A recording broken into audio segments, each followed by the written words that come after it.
5, 4, 3, 2, 1.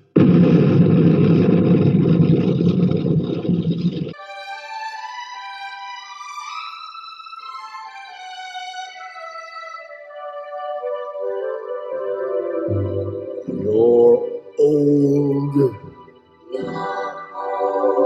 corroding like a geezer.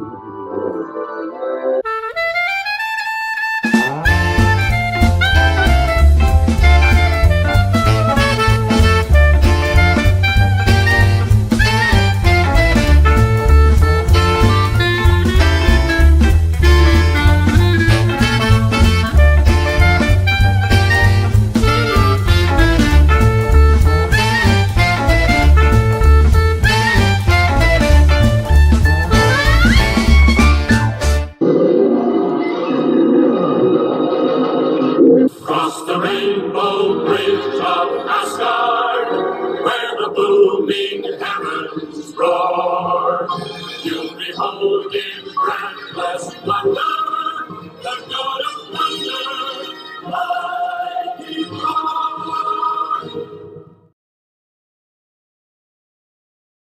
Oops, that was supposed to be up and just cut right to me right after the Mighty Thor song. Welcome, everybody. This is Graybeard'S Studio. This is episode 138. When we get in December, it's going to be year 3. 3 years of Graybeard'S Studio. It's hard to believe, and yet here we are. This week is I don't know, do we really call Halloween a holiday, or is it just an excuse for Satanists to sacrifice pets? I don't know, but we'll see. Let's bring in the crew here and get down to business. First of all, guy who's always getting down to business, David Williams. Man, if there's a Satanist out there sacrificing any pets, and I know about it, I'm gonna go John Wick on a mother. That used to be a thing, man. If you remember, like in the 80s when Geraldo was doing like all those weird specials and stuff. Remember he had Ozzy Osbourne on one time, and they were talking about when all this everybody was worried about Satanism and backmasking on albums and all this kind of stuff. And they were talking about, people sacrificing pets and animals. It's just crazy stuff out there, David. Crazy. And that was in the 80s. Here's a guy who remembers the 80s well, because he was well into that didn't really work out. What was I going to say? He was well along in life by the time the 80s came around. It's Gary Martin. Fumble, Aaron. Fumble. Aaron, if you are traveling in a spaceship and you're going the speed of light and you turn on your headlights, will anything happen? That's an interesting thing. Would they be... No, they wouldn't be behind. That's interesting. I like that. Gary making us think. That's deep, man. That's one of your deeper little quips that you've had I'm going to be thinking about that for a long time now. Here's a guy I wish you would think a little bit more. It's our good friend, Dan Lawless. Oh, hello. Hello, everyone. How art thou? Are you from the Castle Og? There is a possibility. That is just over another land. I am a Comicsgate king. You look like King Daniel Wallace. Sir Robin the Chaste. Oh, good one as well. Dan Lawless the first, and probably the last. After this. I wasn't sure if you were Asgardian or if this was a Monty Python gag, or maybe it's both. I don't know. I'm an actual king. I have a kingdom. What do you mean, king? I didn't elect you. Oh no, just I'll have my own land, my own kingdom. you don't know. I have my own castle, for goodness sake. It's less than 2,000 square feet, so it is not the largest, not the grandest castle, but it suits me and my queen. It's Quite more So of a are you going condo to keep up this accent for the entire show? Well, for Oh, your King benefit, Daniel. I shall do that. Bravo, King Daniel, bravo. Woo, King I You was know, going to do it. My plan was to do it until the point where Gary reaches through the computer screen and throttles me. But Wait a that minute. point, I know I've run the joke too far at that point. verily, I went to lens crafters for these eyewear.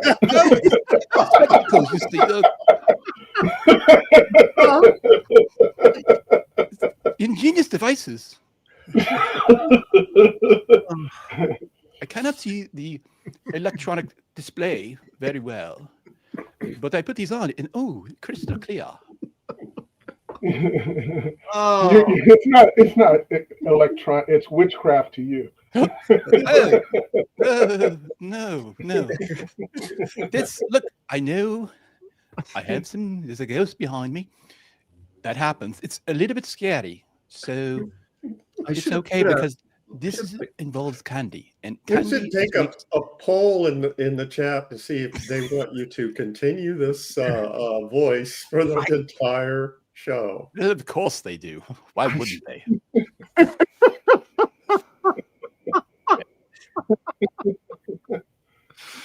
Help! I'm being repressed! Thank you. Bloody peasant. oh my goodness. Okay. Welcome. This is Graybeard'S Studio, in case you were curious. Exactly. It's good. Let's if you don't mind, King Daniel, let's address the chat. Your Majesty would be preferable when addressing me.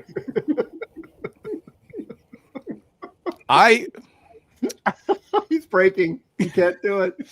Will my liege do? Now here we go. This will help. This will help. There you go. Is that me? Is it mocking the king? How dare I? No, the king approacheth. The king? Precisely. Okay. My question is, I am a confiscate king, as you know. Yes. Because of the wearing the crown. Where art thou crowns? You also are kings of your own lands.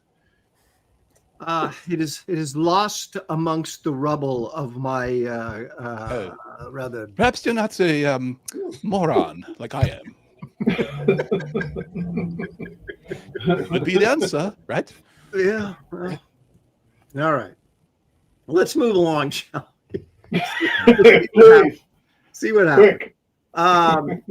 Sequential Treasures is complaining, James, of course, complaining that this is not a very Halloween-y theme, he says. Well, Halloween originally was All Saints' Day, and they All Hallows Eve. All Hallows Eve, and then Yes. and they converted it to evil. Yes, exactly. Not very nice, but there is candy involved. That's right. So it's a bit of a treat.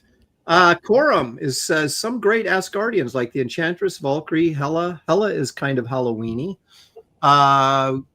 Inconsequential Artist is here.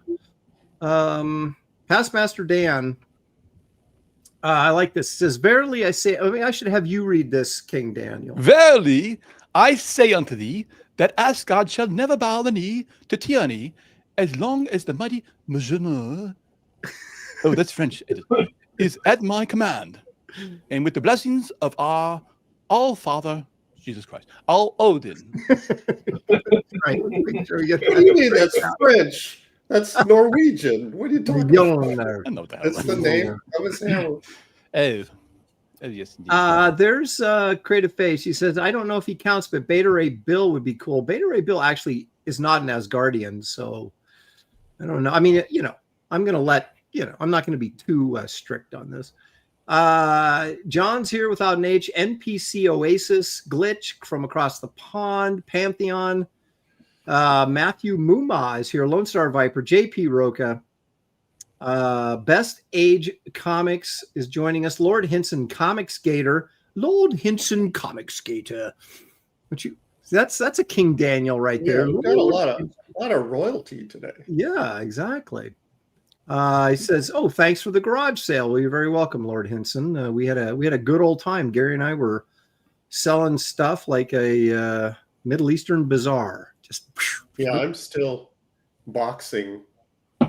I got I have to build. I'm in the process of custom building 15 different book boxes. So it's if you bought something from me, bear with me. It's going to take me a few more days to get everything out. I got 20 packages out. Whoa. And I still have the original. I got 3 original art packages to send out, and that's it. Those will go out tomorrow. So thank you guys for supporting the second annual garage sale, and we'll do it again next year. So I think it should be semi-annual. You think so? It probably was, because I don't think it was that long ago that we did. I don't think it was a year. So, well, we'll see how it goes. Randy Howell, all the way from Canada. Gollum Wolf is here. I'm sorry, I do that every time. Brian Smith. Steve Giblin is joining us there. Alex Art, the Castle of Arg, of course, from Monty Python, the Holy Grail. Zeno the Stoic. See, there's another one. If Dan coming as King Daniel today has sort of opened my eyes to the names in the chat in a different light. We have a lot of medieval royalty type people in this chat. That's delightful. A lot of highborns. Yes. Let's see here. Griever Enterprises is joining us. Let's see here. Sean Allen. Sean Allen. Okay, I'm out. So there you go. King Daniel ran him away already. Oh, so, very sorry about that. Chris Andrews. Chris Andrews says the voice has got to stay, so he's voting for. There's one for King Daniel. What? I thought that was to do a poll. Sirloin of beef, of course. That's a great line from Bugs Bunny. Bad Adam 12 for $10. Thank you, Bad Adam 12. He says, "Is Dan English, French, German, all 3? I can't figure it out." It's one of those sort of English. Well, those monkey mucks all kind of inbred. That's true. Oh, well, yes. Well, I am English, but then I am. So I am royalty, indeed, but also Polish. Oh, it kind of hurts the whole royalty thing. Yeah, it's kind of through it for a loop. Tagamo Model Works for $5. Thank you, sir. He says, "I fart in your general direction." Those were the French. Ew. They French are rude. He goes, "Fetch a lavash, fetch a lavash, fetch a lavash," and they shot the cow at him. Great movie. Great. Run away, run away. John without an H says for $2, "This is turning into a lame D&D session quick."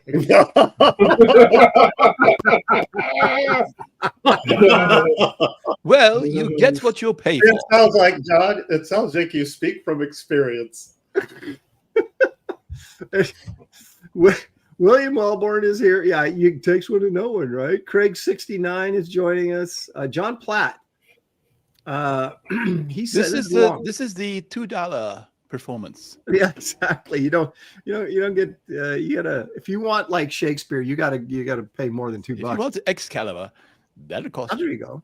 I've been to a Halloween spooky festival last weekend, so this Halloween weekend I'll be relaxing and watching some classic Universal monster movies along with the more modern films such as The Fog and The Thing, both John Carpenter things. John's got his weekend planned out. Corey Landis is here. Marcus Killigrew, purveyor of all things pop culture knowledge. Leg Kick is here because Leg Kick is almost always here. There's William Wellborn. A serious man is joining us. Bretsky the Great. Bretsky bought a few things from you, didn't he, Gary? I think, or me, from the garage sale. I think so. House of R, Craig 69, Stealth X5 for 2 big ones says hello. Hello. Gollum Wolf for $2. King Dan's reign is not quite dead. Not quite dead yet. I don't know what he's. I'm not dead yet. Well, getting better. Right. Shut up here. He's nearly dead. I'm feeling He'll be stone dead in a second. All right. Got to get my green tea in because it helps shrink your prostate. We're doing Asgardians today. Yeah, be careful how you say that. Yeah, I know. I just caught myself doing that. So well, let me clear something up. Please do. If I ever ended up in prison, I would hire an Asgardian. Yeah. Especially in the shower. I knew that was coming. I knew it. Okay. Especially when picking up the soap. Exactly. Cleanliness is next to godliness, except in prison, of course. Okay. So let's do a little round of show and tell here. Maybe King Daniel has some medieval art that doesn't have any perspective. It's just flat. That's what we're looking for. David, you got anything you want to share with us today? Yeah, I'm sending it to you right now. Oh, seriously? Yeah, but also I have something to show on the screen. But it's for hold on, I almost sent it to the wrong place. To Gary, so that you can show my screen now.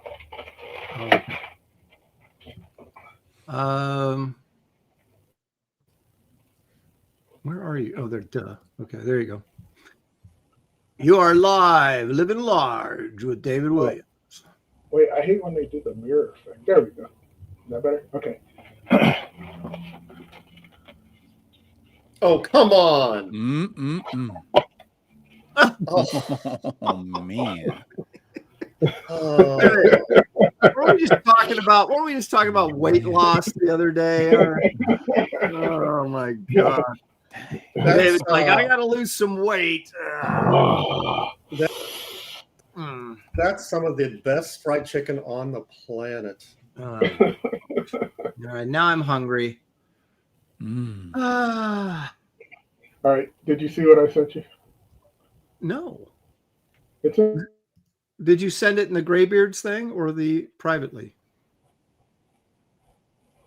I sent it privately. It says David Williams sent it late. On the Instagram thing? No. Yeah, look now. In our Graybeard'S. Oh, we can make up your mind. Don't confuse Aaron, David. You're talking about the Asgardian bridge? No, not that one. No, I think down. David. Now, okay, I'm not sure what David's up to, but this is what he sent me. You guys, don't show the bridge. I think we need to see. No.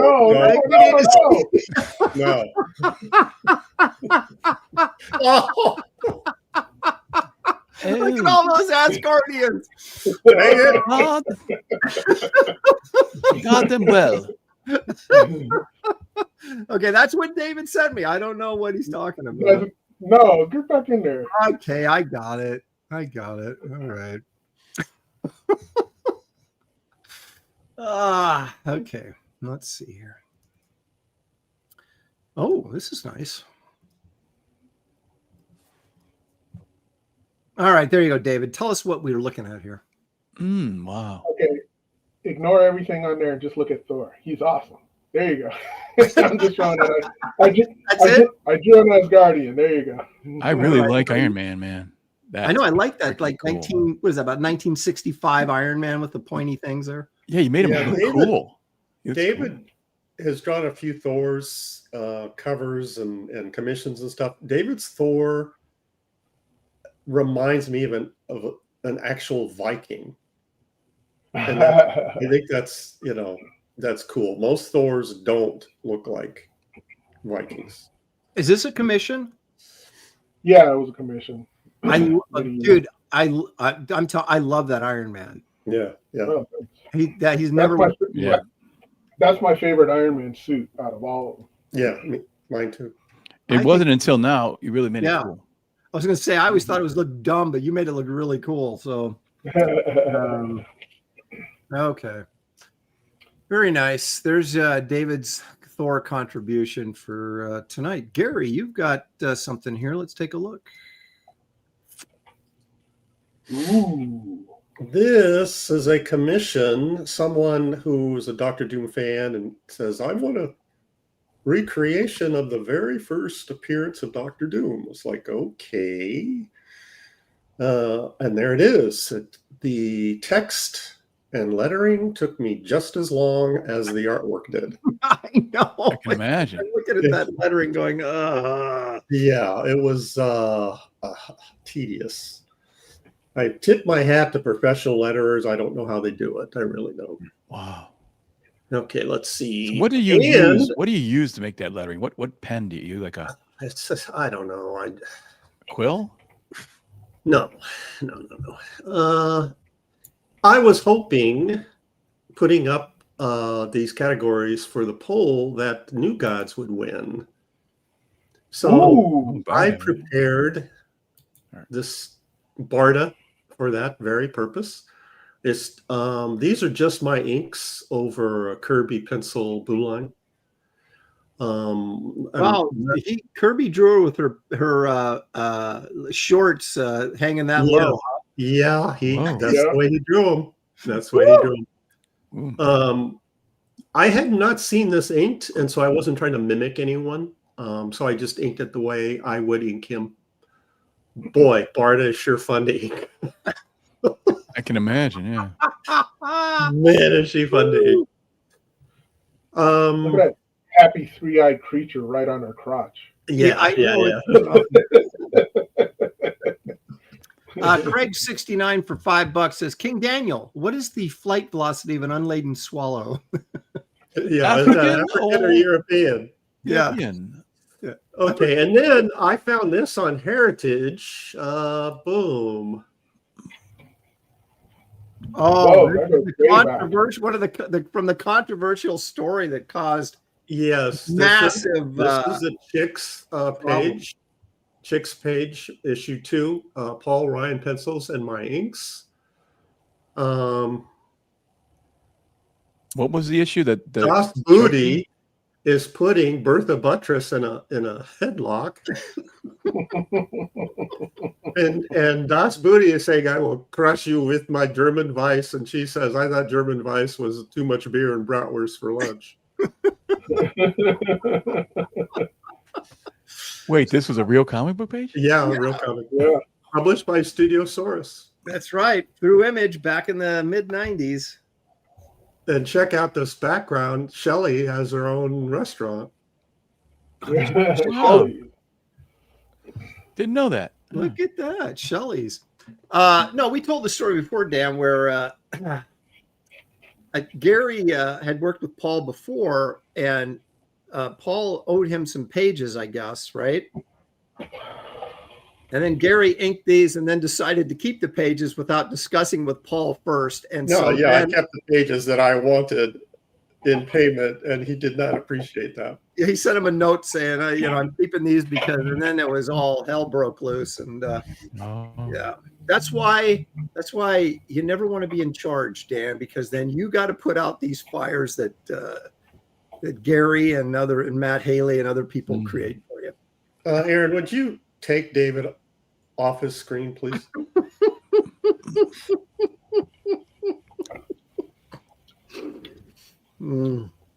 I think if I hear him like that crunching sound when he bites into that crispy, juicy chicken, I'm going to jump in my car and drive to Albuquerque. Who made the chicken? What's the restaurant this is from? Golden Pride.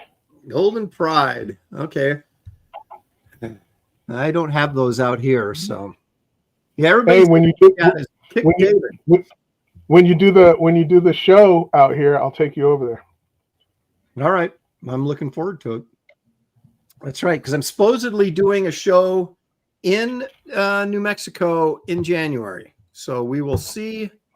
I have people telling me all the time that I'm doing a show, and then I never hear from them again, and then I don't end up going. So we'll see. So it hasn't been confirmed yet. Well, it was confirmed like a couple months ago, or even closer to a year ago. But okay. I haven't heard anything recently, so we'll see. Okay. All righty. So Dan. I have a few things actually. I got a couple of these, but this one I want to show. I showed it last week, I know, but it's important because it's Billy is, and I mean Andy Smith is launching Lilith on Kickstarter tonight, Right? And Billy drew this drawing on a Comics Guy Kings, and then I really liked it, so I said, I love the color, and Andy said, why don't you? Turned out really great. But anyways, someone put it in. If he does say so himself. Yeah. Oh. AI. Wow. Yeah, who did that? Who animated it? Do you know? Just Grok.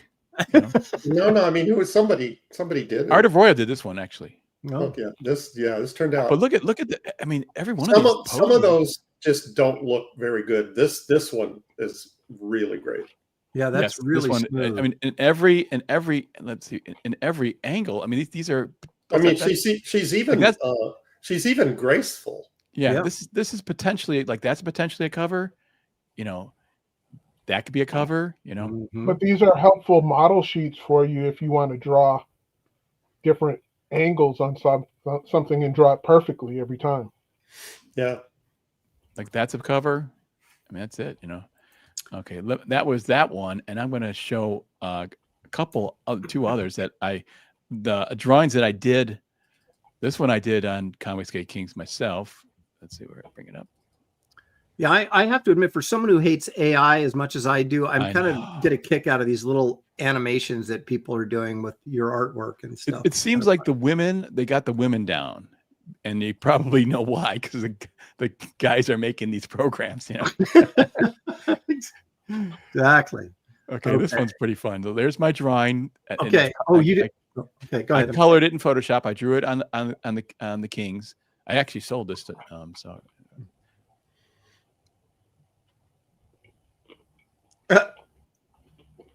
Elvira never looked so good. I know, she's like, whoa. Yeah, this is terrific.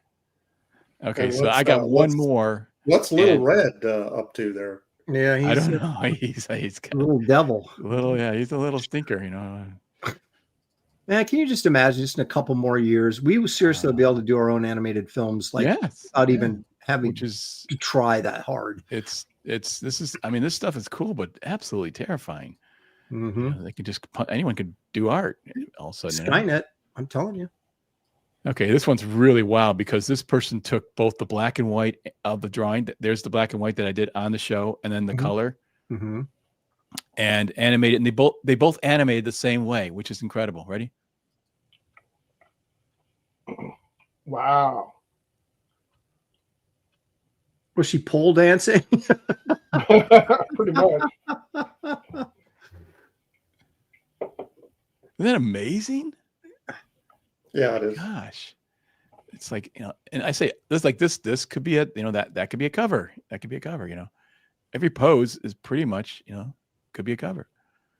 My original, and then you do a really nice job of bringing a three-dimensional quality to your work when you through your coloring. There's a real nice. I mean, it really, it's like a next level when you color your work.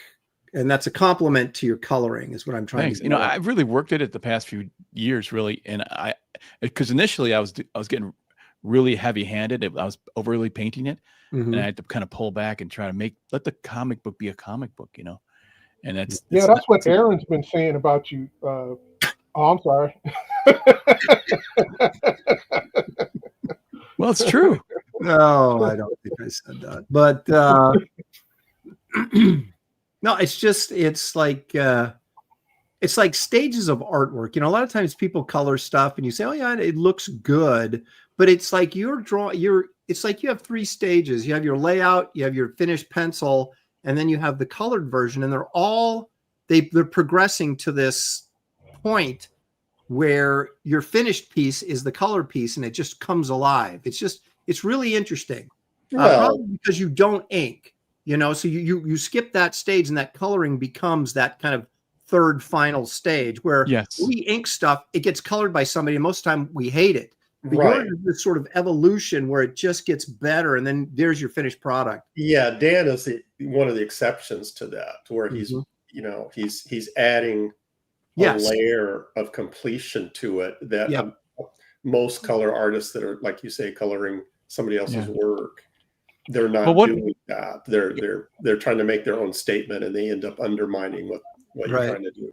Well, the you know, the one issue, of course, with penciling and inking different, you know, a different penciler with a different inker is you can't, the inker really can't read the mind of the penciler. Right. And so for me, it's seamless, because when I make a smudge, I know when I go to finish, or I might not even have decided at that point what it's going to be until I get to the end. Like, oh, I may change it, you know, and go, oh, okay, this doesn't look right anymore. I'll have to move that nose or something. You know what I'm saying? So it is a complete package when it's done, you know? Right.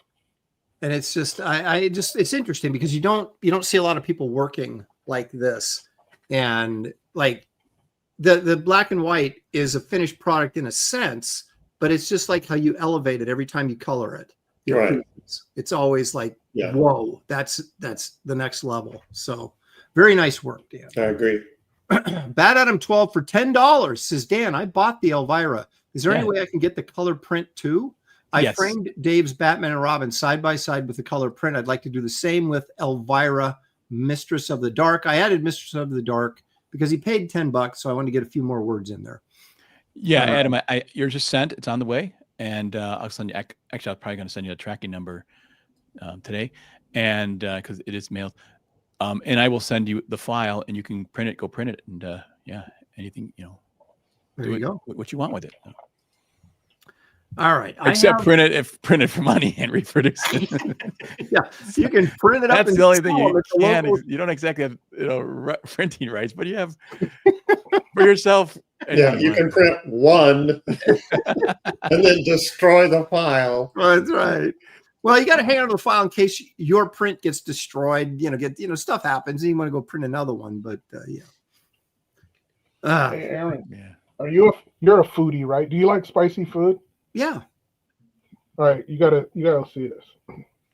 By the way, Adam, I'll actually send you this video as well. I'll email you the video. So. Oh, cool. All right, hang on a second. What is David putting on his chicken here? Okay, go ahead. They got this Melinda's spices that they have, and they come in larger bottles, but I get these really small ones. But this fire roasted garlic habanero is so good. Now, is it super hot or just kind of hot? Because if I get too hot, it battles me. Actually, ruins the eating experience. I like spicy. Well, that one's kind of hot. You just want to dab it here and there. But they also have this one that's not overly hot at all, but it's black truffle. Oh man, it's so good. You could put it on anything. So we're bouncing back and forth between being an art show and a food show today. So it's like we could be on the Food Network or Arts and Entertainment, either one of them. So that's right. All right, I do have something I want to share. Now I'm going to do this in bits and pieces over the course of time because I don't really, give you guys like a little bit of a taste, as they say, but not. I'm not going to give you the full picture until the campaign launches. But I showed you the rough, what rough I'd come up with for my barbaric cover. And I thought, well, what if the chick wasn't doing, Frazetta's stance, but was standing? So I was toying with this. And then I thought, just not quite what I'm looking for. And so then I settled on this, and I think I'm right. That's This is what I'm looking for right here. So this is going to be, and I've done a large full-sized one of these yet, but I'm still tweaking the drawings and stuff and moving stuff around. So, but I feel pretty good that this is the figure I'm going to go with for the woman. I like the figure. Why don't you try tilting the hand up on the right? Putting it up? Yeah. I'm working it both ways. It was up I agree with you, Dan. I do think I liked it better up, but I drew it down to see if I'd like it better, but I just haven't gone back and futzed with it. It looks a little bit like the creepy pose, a little bit. That's the only. Yeah. No, I think it works better with her hand up, but I was messing around. It's more feminine if she's up, like, oh. Yes. No. Yeah. So you have to make the sound effect. Yeah. So anyway, this, unless I change my mind again, will be the female figure on the cover. Barbaric. I don't do this to you guys, No, I'm sorry, Dad. Where's the respect? No, Dan accompanied his comment about being more feminine with the sound effect. Well, and then I slipped back The into hand the has to be up more. It's more feminine. Oh.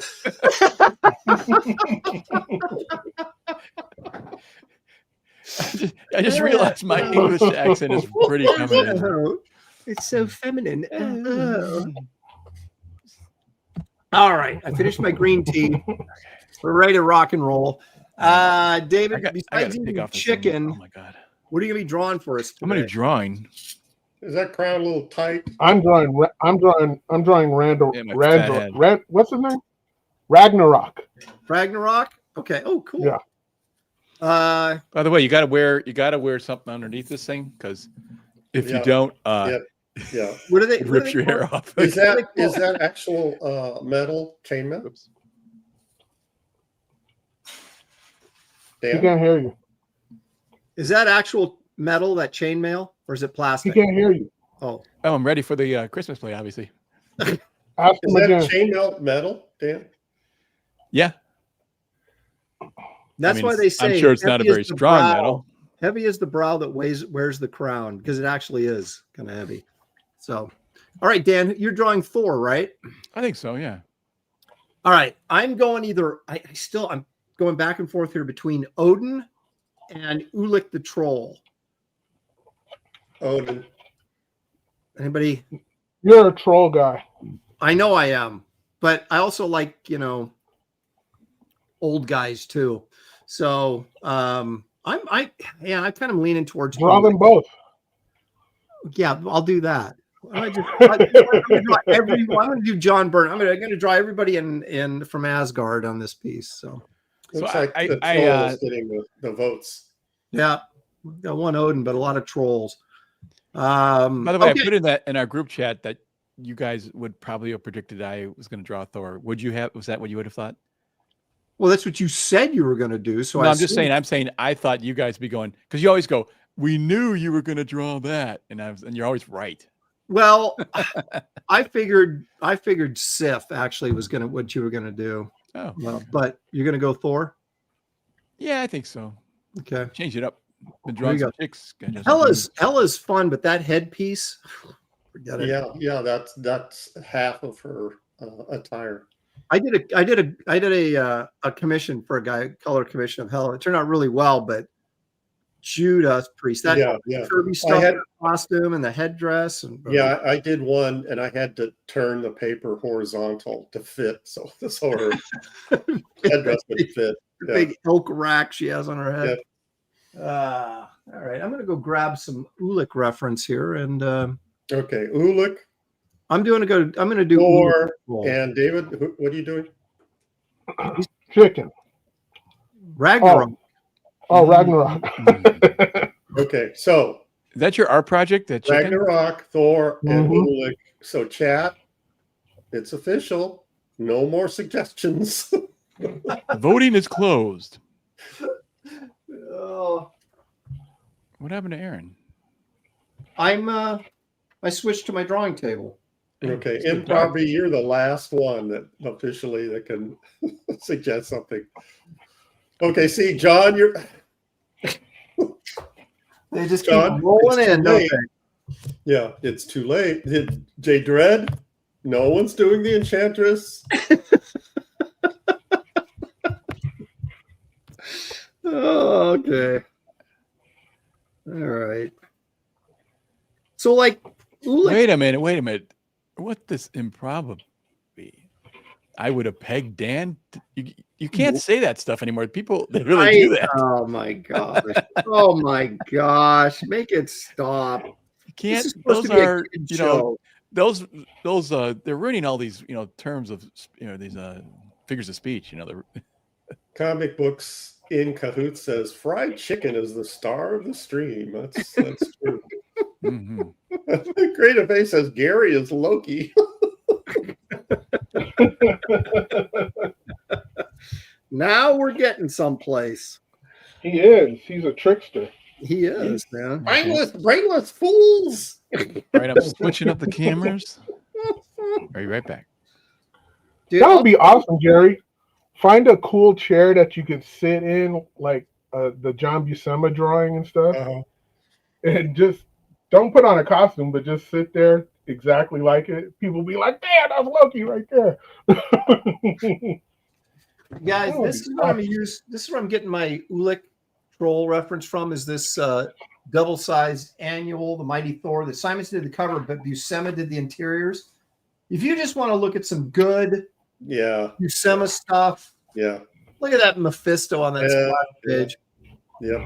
Yep. Excellent. So anyway, I'm getting my Ulick out of here. Hey, this turned out to be a nice print. I had this printed out on board, and I printed it out on Bristol board. Man, it looks so nice. Yeah. Yeah, that is really.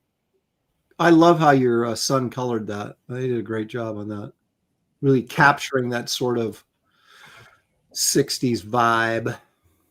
Yeah. I think I'm going to frame one for myself. You should. And you should sign it. I did already. No, I mean, I got to sign it for. yourself.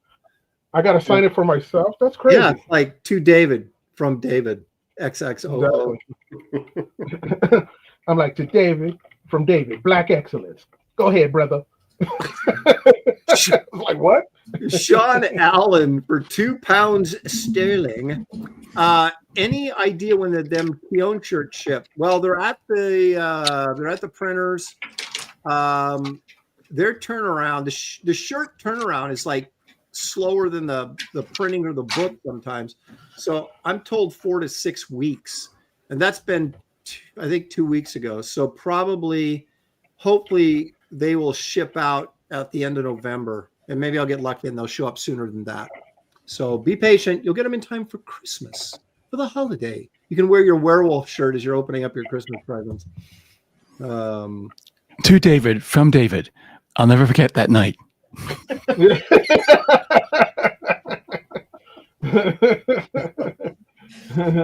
You ruined me for everyone else.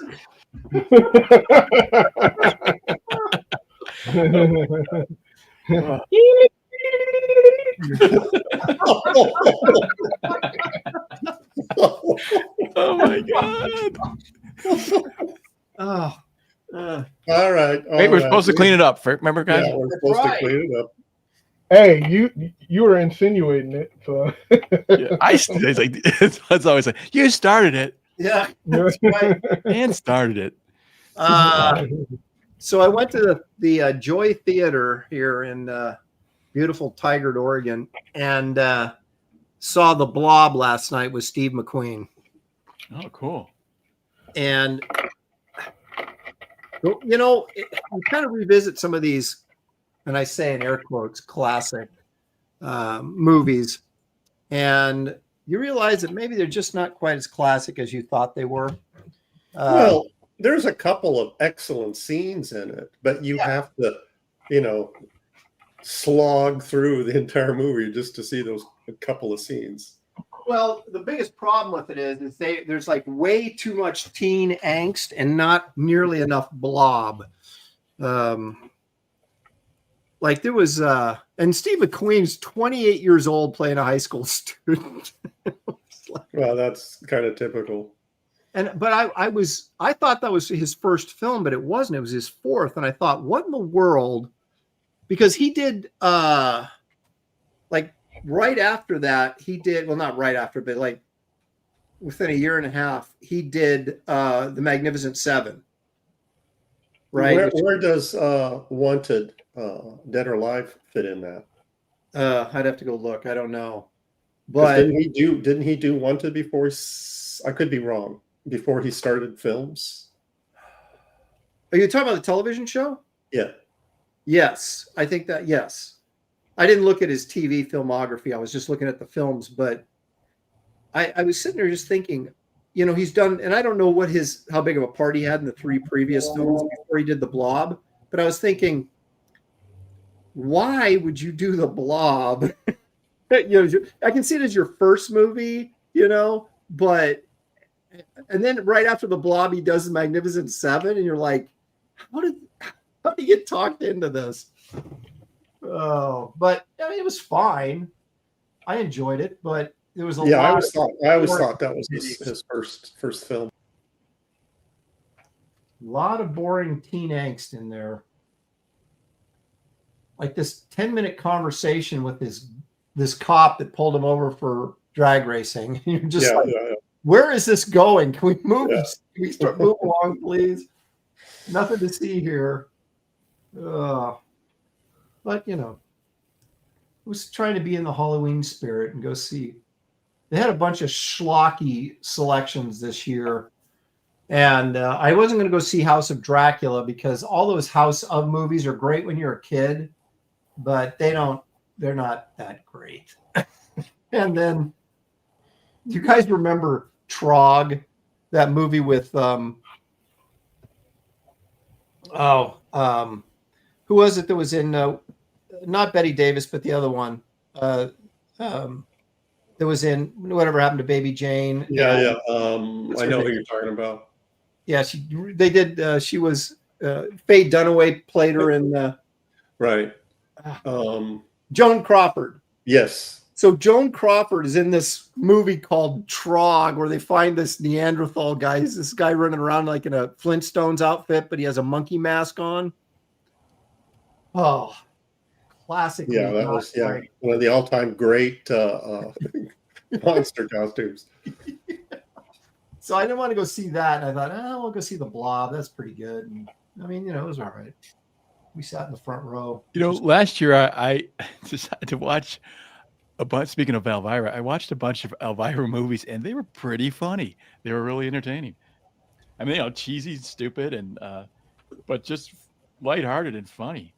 She's actually pretty got a good shtick. You know, yeah, I thought her shtick was fine. I was always disappointed as a kid because the movies she chose were just horrific.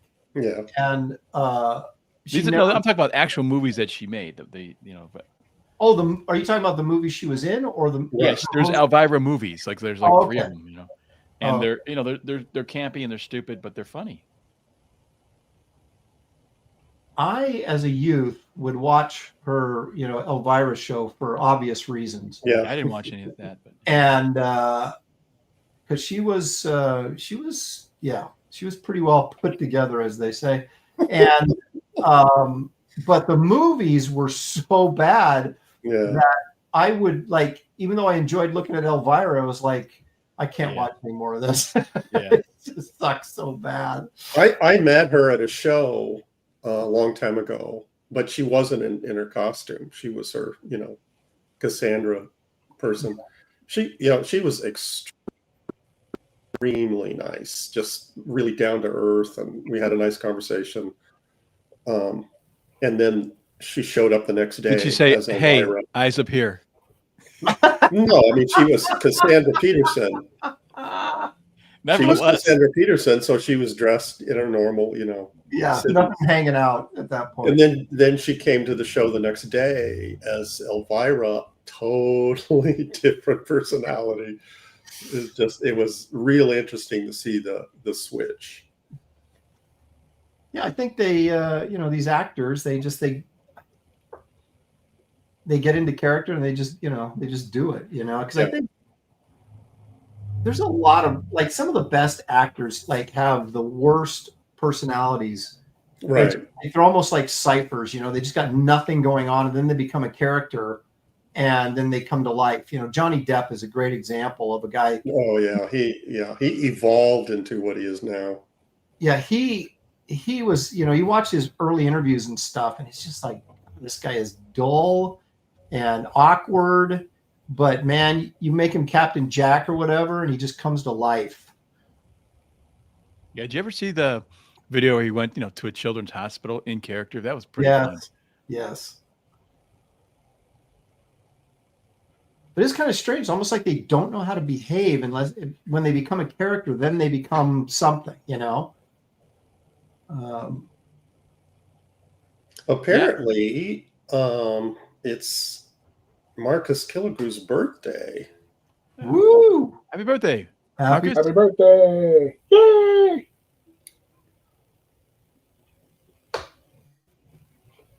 I know he's got to be close to, you know, ballpark of my age. He's ancient. It's ancient. Yeah, let's not go there. That's right. You get to that point even where guys are like, I don't want to talk about how old I am. I stopped celebrating my birthday probably 20 years ago. Bah humbug. Yeah, I know. It's like,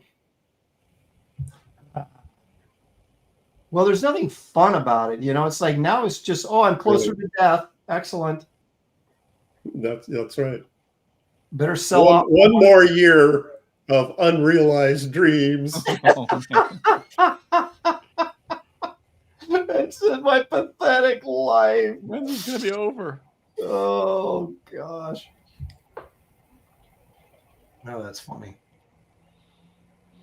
I still enjoy the cake though, Gary. It's Yep, but it's not as good as it used to be, right? Well, sometimes the icing just kind of gross. All of a sudden, like that. You guys. It's got to be a good cake. I mean, unless a real good bakery makes it, then it's But I mean, even it's just like nothing. Food is just not as. I don't know if things have changed so much. I know David and I talked about breakfast cereals, how they. Oh yeah, they're nowhere near what they used to be. Yeah, but just I mean, even stuff like pie and cake. It used to be like I used to hear angels sing whenever I. And now it's like, yeah, I like it. I never will turn it down, but it's where are the angels? Well, I mean, if you make it yourself, obviously it's going to be better than anything you buy at a. No, that's what I'm talking about. I'm gonna make it myself. Wait a minute. So you're saying that you're not happy with when you make pie yourself? It still doesn't. It's just no. It's not my recipe. My baking skills are getting better, but I just it's just not as good as it used to be. Wow, I don't know. I mean, yeah, sure. Maybe you've gotten to that age, Gary, where your taste buds are starting to go, and I haven't got there yet. So I still. Yeah, that could be. My sense of smell is still very, very acute. It always has been. Mine My too. sense of smell and my sense of taste have always been, accelerated. Maybe my sense of taste is waning. Good thing we're not all in the same room. Yeah, I was going to say the unfortunate thing about having a strong sense of smell is like BO. It's like, oh yeah, it's a double-edged sword. Yeah, I can smell somebody's BO like a mile away, and I'm with other people. Can you smell that? They're like, no, and I'm like, I don't know. That dude sitting over there is just like, and they're like, I don't smell anything. And I'm like, yeah, I've been in line at the grocery store, and the guy either in front of me or behind me is like singeing my nose hairs, and then I will give up my place in line and go to another cashier. I know, it's just I'm the same way. It's like, where is that coming from? I didn't tell. But on the other hand, when you smell something really good, then it's. Yeah. Well, and plus, I guess from a safety standpoint, if there is something like, if there's a gas leak or something's burning someplace, I can smell it like, Yeah. at the other end of the house and outside, and everybody's like, I don't smell anything. I'm like, no, something's burning right now. But like even like something freshly baked, like if I buy bread in the store, when I bring it home, open up the package and, get a good whiff that I enjoy the smell so much, the aroma so much, I can actually taste it. Yeah.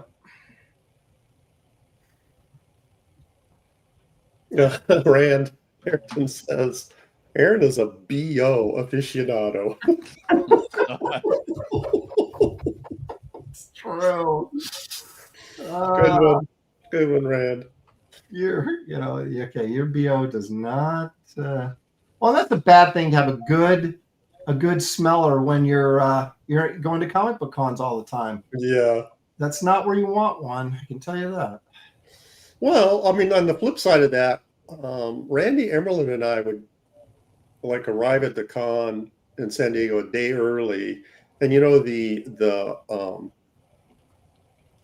the pier right behind the convention center on the waterfront that has all those, fancy sailboats and yachts. And there's a restaurant, an outside restaurant there. It's kind of a high-end neighborhood. And we would just sit out there and catch the aroma of the ladies' perfume as they walked by. It was heavenly, just sitting there in that environment and smelling that rich perfume wafting, Well, that's what the Gary, you need a woman. smell like. Yeah. That's like the cartoon where the aroma of pie is like a hand three-dimensional thing, and it actually grabs a hold of someone's nose, and that's what it felt like. San Diego. Yep. That's one good memory I have of the comic. The one good memory I have of San Diego. Sitting by the yachts and smelling expensive perfume.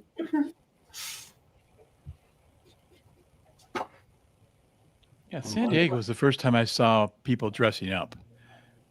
Really? Because in the Detroit area they didn't dress up, and then it started there, and then it slowly worked its way here. Okay. I don't think it started there. I think it's they had the big the costume contest. Right, but that wasn't. I don't think that they wasn't the beginning.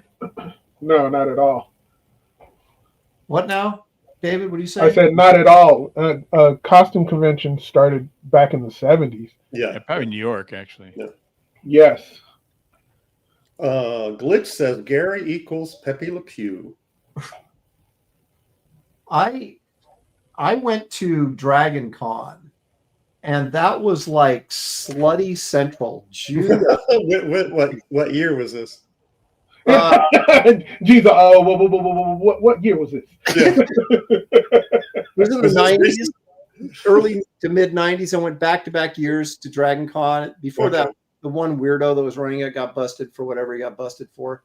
Yeah. And it was like nothing but red Sonias and Vampirillas and just barbarian, because it's more of a fantasy con as much as it is a comic book show. Right. And but yeah, there was a lot. That was the first time I'd seen flowing butt cheeks on parade. Like flowing. I don't know if I'd want to see flowing. That sounds like you need to go to the gym. A lot of those were like, geez, have you looked in a mirror before you put that on? Yeah. But there was barbarian chicks galore, along with red Sonias and Vampirillas. Yeah. Some of them were okay, some of them not so much. Yeah. Katie's here. She says in all caps, "Hello, Graybeard's, hail chat." Okay, Aaron. Hello. Aaron, reinterpret that. Well, I have to see it because I can see how she types, and that's always it's all caps. Yeah. Well, she's yelling. I just think it's interesting that obviously I host the show. We all know that, and that she doesn't take time to I just like hello, Aaron and Graybeard's. I think would be that way. Okay, Katie. So because Aaron hosts the show, he wants special recognition ahead of everybody else. Yeah, I guess that's maybe what I'm saying, but I don't necessarily require it, but I kind of feel like maybe she's making some sort of statement when she doesn't do that. So, do you feel entitled? Is that what maybe I do. Now she's yelling at us again because I've missed you all, not just me, but everybody. So I can accept that, I suppose.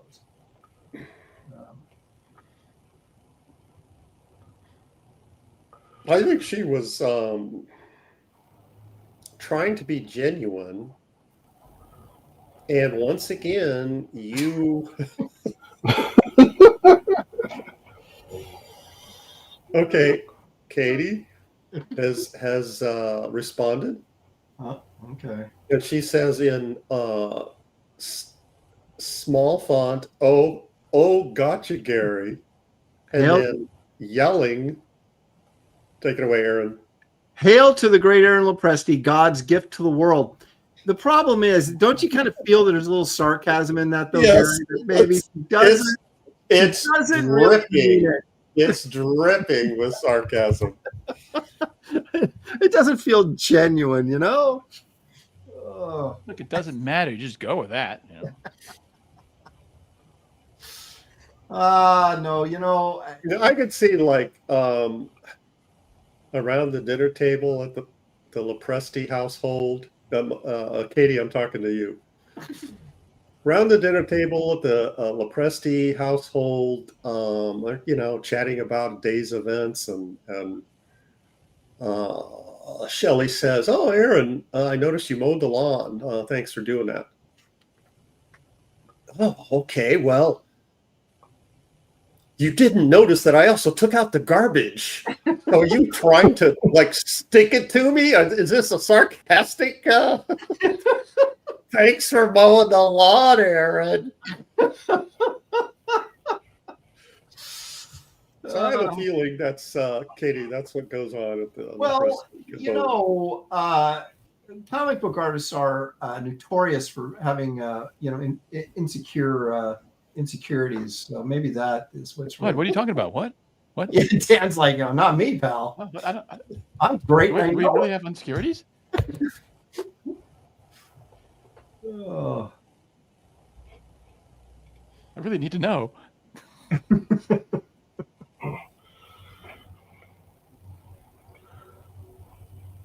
So you guys, I think I asked you this last week, but I'll ask you again. Do you got kids in your neighborhood? I mean, do you expect to get much action at your door begging for candy? Not really. Well, they have this thing like when you don't turn on your lights, the kids don't come over.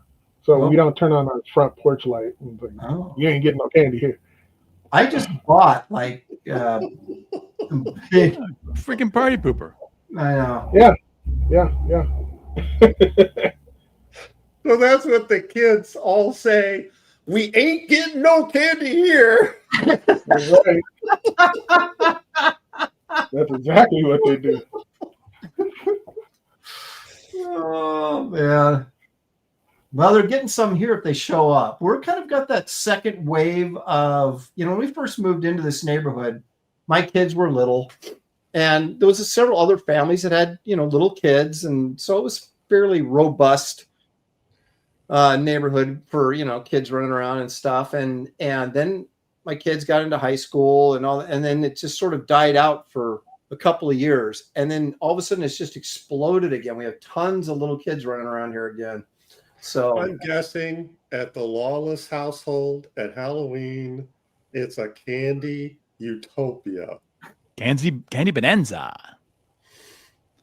You know what, though? Unfortunately, we don't have a lot of kids, though, because it's just we have main streets around us, around our block, And so you get the ones on the block, and they're not that many, Yeah.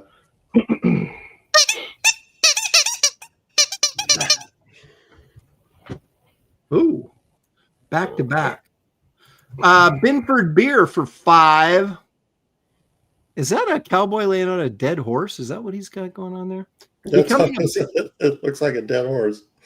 Becoming a big fan of David's style. David, where can we buy your work? Just on Comic Art Fans? Ooh. Good question. Only some of it there, but I don't have much out there. Like a lot of my comic book pages, I just keep for myself. If you want to look up old comic books, which I don't advise, you can look those up. What about the stuff you've done on the show? I sold most of it, and the other ones are still like half done. The ones that I don't sell, they're probably just half done drawings that I didn't finish on the show that I probably will never finish. Unless you were to say, contact him and go, hey, David, if you finish that whatever, I'll take it off your hands. Yeah. Possible, but I doubt it.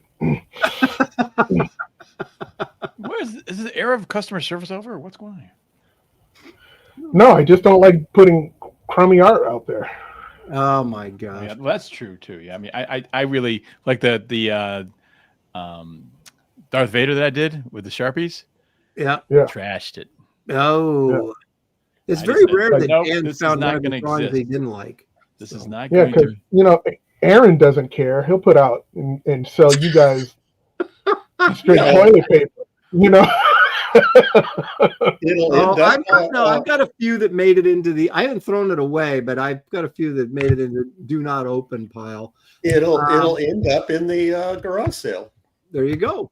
Rand Arrington for $10. I went to a Chicago con and there was a red Sonia walking around in a real chainmail bikini, nothing else underneath it. Her figure was fantastic, face not so much. Here's the problem. You find these women that have fantastic bodies and not good faces, or women with beautiful faces and just kind of the bodies, The women that are great looking and have great bodies, that's what you call models and actresses. Right. The rest of us are, the average human being, right?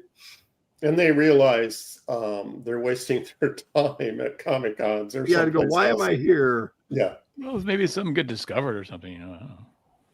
By I was at a show. Exactly. Yeah, well, they can get discovered by the wrong people as well. Yeah. Katie did for 2. Thank you, Katie. Says, can't wait for Wraith of God. I even promoted it. Thank you, Katie. Oh. We promote you every week on this channel. Okay, Aaron, how did you You're not? the topic of Aaron, conversation. But thank Aaron, you. how did you not pick up on that? Pick up on what? She said, I even promoted it. Oh. Can't wait for I even. Well, she did. Well, there's 2 ways to look at that, Gary. One, she's like looking for something in return, like I even promoted it, so therefore you should. And then, or it's the, I can't wait for Wraith of God, and I even promoted it for you. I hope you're happy. So I'm not really sure how to take it. No, see, I hope you're happy, Buster.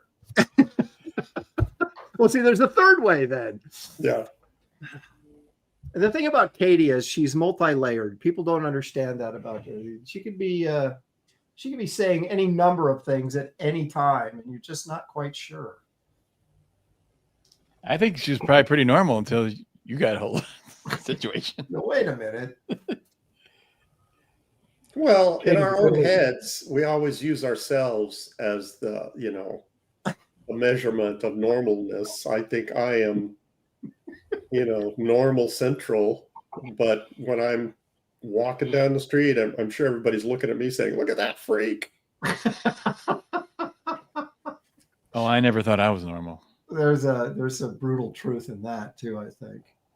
You're like, look at how normal I am compared to these freaks. And everybody's going, look at that freak over there. Yep.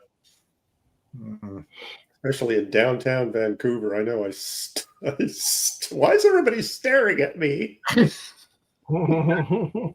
the Portland Trailblazers, our basketball team here, drafted this 7'3" Chinese kid, right? And he's young. He's like 19 or 20. I was over at Bridgeport Plaza, which is kind of this kind of trendy. Yeah, I know where that is. It's not really a mall. What is it? It's a collection of shops and businesses, but it's a very kind of trendy hangout place. Yeah, high-end stores. So I'm over there. My daughter was interviewing for some job or something, and I gave her a lift over there. This before she got her license, and we were out walking around afterwards looking for, they had a couple of food trucks there and stuff. And the guy that the Blazers drafted is there. And he was freaking a skyscraper, Gary. The guy, 7'3", 7'4", he was like a giant. Yeah, when you see him in games, it doesn't look like they're that tall because in scale, they're all up against other tall players. Right. Like Steph Curry looks short. Right. But he's like 6'3", 6'4". Right. But he looks little. And Yep. so when you see one of those big guys in real life, it's totally different. When I did a drawing for Shaq and I had to meet him. And he was this was when he was doing his rap thing, and he was doing a rap album. And I went to go see him, and once I got into the door in the little area where the seating area was, he was right there sitting, almost kind of like Kareem Abdul-Jabbar was in the Bruce Lee movie. Yeah. And so when I was walking towards him, I'm like, he's getting larger as I get towards him as he's sitting down, because I'm like, okay, he's sitting down. I'm gonna be looking down on him. No, we were like eye to eye when he was sitting down.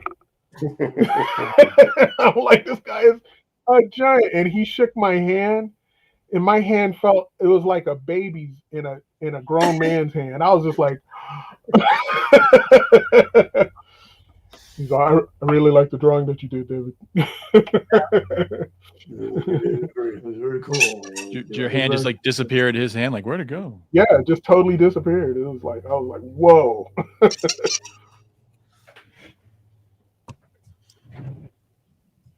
Katie did. All I ever want from you, Aaron, is your presence in CG. Now, and is she saying that she doesn't? is she insinuating, like, Aaron just no keep matter, consistent? Katie, no matter what you type, Aaron opens with, is she really saying?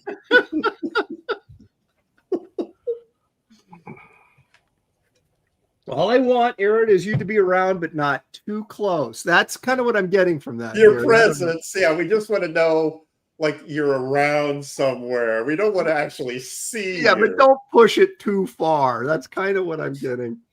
Thank you, Katie, for the two. I appreciate it. And everybody should check out Katie Did's channel and watch it on YouTube. So we do appreciate her participation on this show, even though it's constantly insulting me, but that's okay. Okay. That's what I'm here for. No, there's always a qualifier. We appreciate you, Katie, even though. Wow. All right. Well, you know. Okay, so Katie says, thank you, Aaron. See, that's dripping with sarcasm right there. Yeah, exactly. It's good times had by all. You know, that's what it's all about. It's just good, clean fun. Is it? You know, I have the first appearance of Ulik the Troll, and I've always liked Ulik. In I fact, love that character. I've got He's always like, you know, just the king of blowhardery, and then Thor kicks his tail. That's pretty much every time he shows up, he's, you know, just yelling what he's going to do to Thor. And then but Thor I just love goes, the fact okay. he's not afraid to go toe to toe with Thor, no matter how many times he gets his butt kicked. Yep. Well, this time it's going to be different. Yeah. But yeah, I always loved him. The way, you know, Basima and Kirby drew him. Right. He made Thor's hammer, didn't he? Or his gang of trolls. Isn't that what they do? I don't think he did it, but his one of the trolls, right? Yeah. They always had sort of a what do you call it? They didn't have a great relationship with, like, they were really pissy towards all the Asgardians, but they like. Yeah, I think the Asgardians looked down on them. It was like a class thing, and the trolls resented it. But they kept making their swords and stuff. Yeah, well, that was their job. Yeah. So is that the character that Peter Dinklage played? Yeah. In the movie? Okay. No, one of the trolls. I don't think it was that troll that they're talking about. Now, Simonson probably had him in his stories too, right? Because I remember a troll in Simonson's stories that made the hammer. Actually, I think he made Beta Ray Bill's hammer in the Beta Ray Bill storyline, you know? Well, they did have the trolls making the hammers. I can't remember if he specifically used Ulik or not. Someone in the chat should know. Rand Arrington wants to know if Ulick is flipping the bird for $10. Thank you. Well, from this distance, He's got this weird thing that Buscema gave him that I'm giving him in this. It's like some sort of like brass knuckles with a sting on the end of it. That yeah. So from here, that's look at it what that way. I guess you could look at it that way. Put some stank on it. Some what? Stank. Oh my gosh! Hit me again, Ike, and this time put some stank on it. That was from who was that? Jim Liar, Carrey? Liar. Yeah.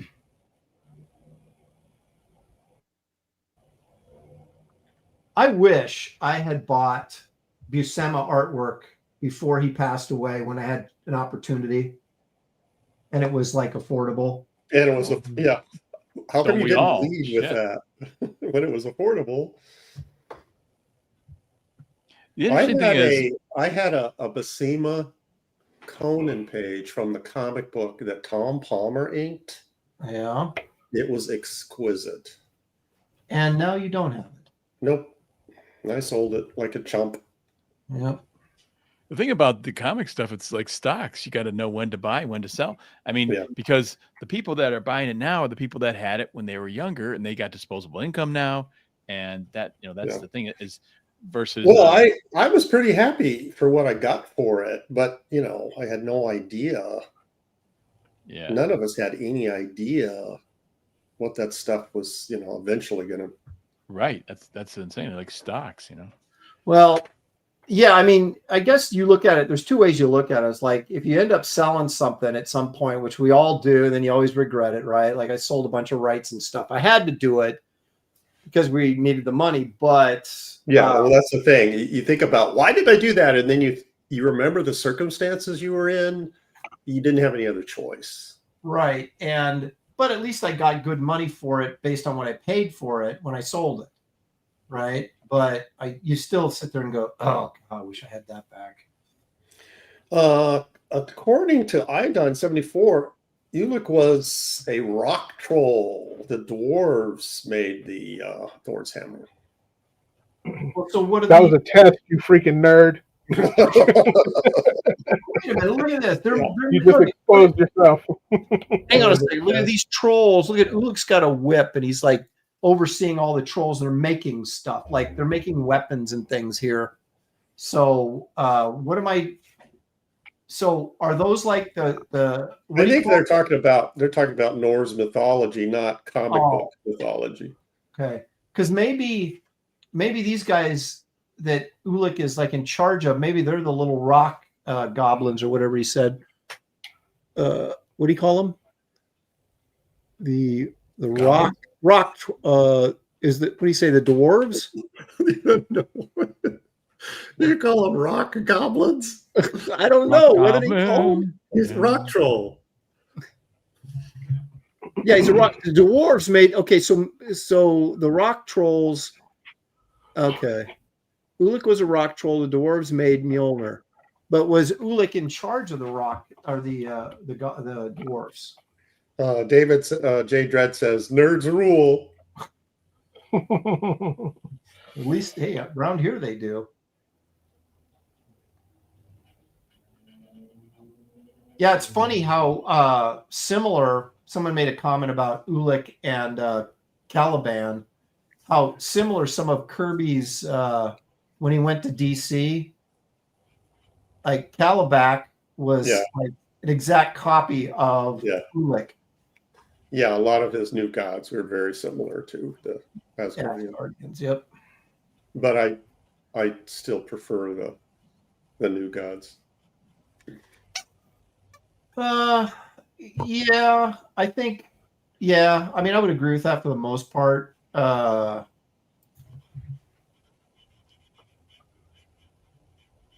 the supporting cast for Thor, they were never all that iconic. You know, they were just sort of, you know, Robin Hood type characters. Right. Yeah. I mean, even Thor's buddies, Sif, Balder, what was the other guy? The Robin Hood character.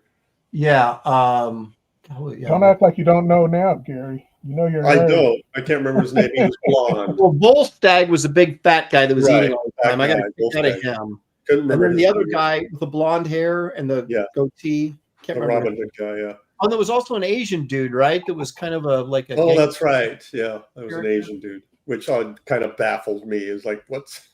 Yeah. Why is? But yeah, I mean, none of those characters were that interesting. Right. He wasn't really Asian though. He's more like a Mongol. Right. Well, that. Mongolian. Even then, it's still weird because it's Asgardian. Right. That was the thing that was kind of. That's why it always bugs me when, like in the movies, they do the DEI stuff and they made Valkyrie a black girl, and it's kind of like these are Norse mythology. There wouldn't be any black people in those. I don't think there would be. Maybe I don't know what I'm talking about, but no, there wouldn't. It'd be like making Black Panther white. It's like they won't. They'll put all the diversity in that when that's a cultural thing, but they wouldn't do that in Black Panther. Right. That's what I say. They didn't make logic goes out the window. Right. There's no white people in Black Panther, which is fine because they're from they're not from other than South Africa. Not a lot of white people in Africa, and so that's fine. But when you start, anyway. Binford Beer for $2 says, no, Aaron, Horse wasn't dead. Well, that's what you say, but you're just cutting. Wouldn't it be crazy if you found out that Africa was originally had white people there and then they got colonized the opposite way? They'd be like, what? The original black people that migrated to Africa from Scandinavia. Exactly. Yeah. Only we knew. It was all the opposite.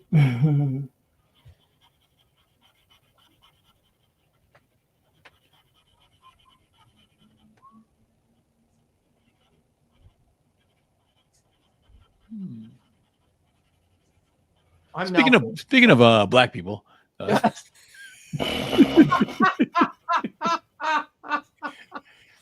Upon the recommendation of Mike Barron, I watched a very scary movie called Sinners, which takes place in the like Mississippi South. And you thought that was really scary? I thought it was really good. I thought it was really well. The character development was excellent, and I really enjoyed it quite a bit. Is that Ryan Coogler did that? Yeah. Was that supposed to be a horror film, or is it? Well, see, that's the thing that kind of puzzled me. It's like every 20 minutes it was a different movie. Yeah, exactly. What was it supposed to be though? What genre was it? A vampire. It's a vampire. Oh, really? Yeah. Yeah. Okay. But that they don't show up till like halfway through the movie. Interesting. But that's what makes the movie good. When you get more character development, then it becomes more of a crisis for the people involved. I didn't like anybody in that movie. Really? Yeah, because they're gangsters. They weren't as bad as the blood-sucking vampires, but they weren't good guys. Yeah. So when they're being killed, I didn't care. Are you being a racist right now, Gary? Is that what this is all about? How does race have anything to do with it? Well, they're a bunch of black people, right? Well, the music in the film. See, that's what I mean by what does a movie want to be? It could have been a musical. The music was great. Musical. Don't bite me in the neck. It could have been because that's how much music is in the film. Yeah, there's quite a bit of music. Was it like like jazz kind of thing, or? Lots. No, it had a little bit of everything. Yeah. There's also modern music in it, even though it was a period. Yeah, that was strange. Yeah, but that's what I think it was interesting, and it was funky that one when they're all sort of dancing to that Irish music, the whole lot of them, and it was so weird. Yeah, that was I thought it was creative and different and very interesting. It was interesting. I'll give it that. But I was confused most of the film. Now they're singing. What the hell? So it wasn't like the music was a like they were at a club or something. It was like Right. they were It singing. wasn't like, a regular musical where somebody's walking down the street and then he breaks into a song and dance. It wasn't like that. Oh, okay. I think Yeah, it my thing with it is that people hyped it up so much. So when I finally saw it, I said it's not as good as what people are making it out to be. yeah, I'm not saying Yeah. it was bad, but I was just I like, agree. I was waiting to explode and like, oh shit. yeah, That never happened. yeah. I was expecting it to be better than it was. Well, I am getting a little anxious for Frankenstein, quite frankly. I'm seeing reviews come out. People seem to be seeing it. It's like I feel like I'm getting spoilers where every time I turn around, I'm like, I still have to wait till November 7th until it's on Netflix because it's not at a theater. Yeah, don't listen to nothing. Don't listen to nothing. Yeah, don't listen to nothing. And I think they're only putting it out. It's not at any AMC. And what's the other big movie? Regal. It's not going to be there either. And Right. I think they're only putting it in small kind of boutique theaters and stuff just to say that it has a theater opening so it could get nominated for Academy Award. Right. Come Academy time and all that other kind of stuff because it's going to be on, what is it, Netflix here pretty soon? Yeah, November 7th. But there you go. You know, I watched the latest trailer and I'm just like, they show way too much of the monster. Yeah. Kind of disappointed me because David and I were having this conversation. We wanted the creature to look scarier than he does. And so I'm a little, it appears that he's kind of, Del Toro sort of taking the more romantic approach to this as opposed to the horror movie aspect. Yeah. And I just finished listening to the novel. Oh, really? I've never read them. I listen to books on tape while I'm working. Mary Shelley's novel from beginning to end. It took me, several sittings. And so what was your takeaway? Boy, that story is overrated. Yeah. The parts that we remember are the horror and the angst of his, the monster's creator and the problem that he created this thing and then that he has to deal with the consequences and all that. That's very interesting and, films and lore all. But Mary Shelley's writing, every single character sounds exactly the same. They all have the same voice, and you could tell the voice is the point of view of a young girl. Well, she was what, 18 when she wrote it? She was young, yeah, she was a teenager. But they all, like Victor Frankenstein is describing a scene from looking at the Alps, and he's going on and on and on this flowery description, and everybody talks like that. Everybody, and it's definitely how girls think, guys think. They think guys think the same way they do. That how they describe children as being precious and those kinds of terms, the way a girl would describe a child. The whole story is like that. I often have heard that the novelization, the actual novel itself, is not this great piece of literature. It isn't because of that, and it got to the point where I was like, oh, come on, this is a dude. He wouldn't talk like that. But like I said, I mean, the concept. Right, the concept. This guy created this creature, and then he couldn't handle that he actually did that, and he just abandoned the creature. And then this creature doesn't know anything. He has to learn culture. He has to learn language. He has no morality base. I mean, he's just taking a full-grown baby, putting it into this monster body, and then throwing it into the world Yeah. I mean, all these issues that the story, just in terms of the creature and the creator, that she thinks of is really very clever. That part of it is clever. Right. The rest of it is torture. That's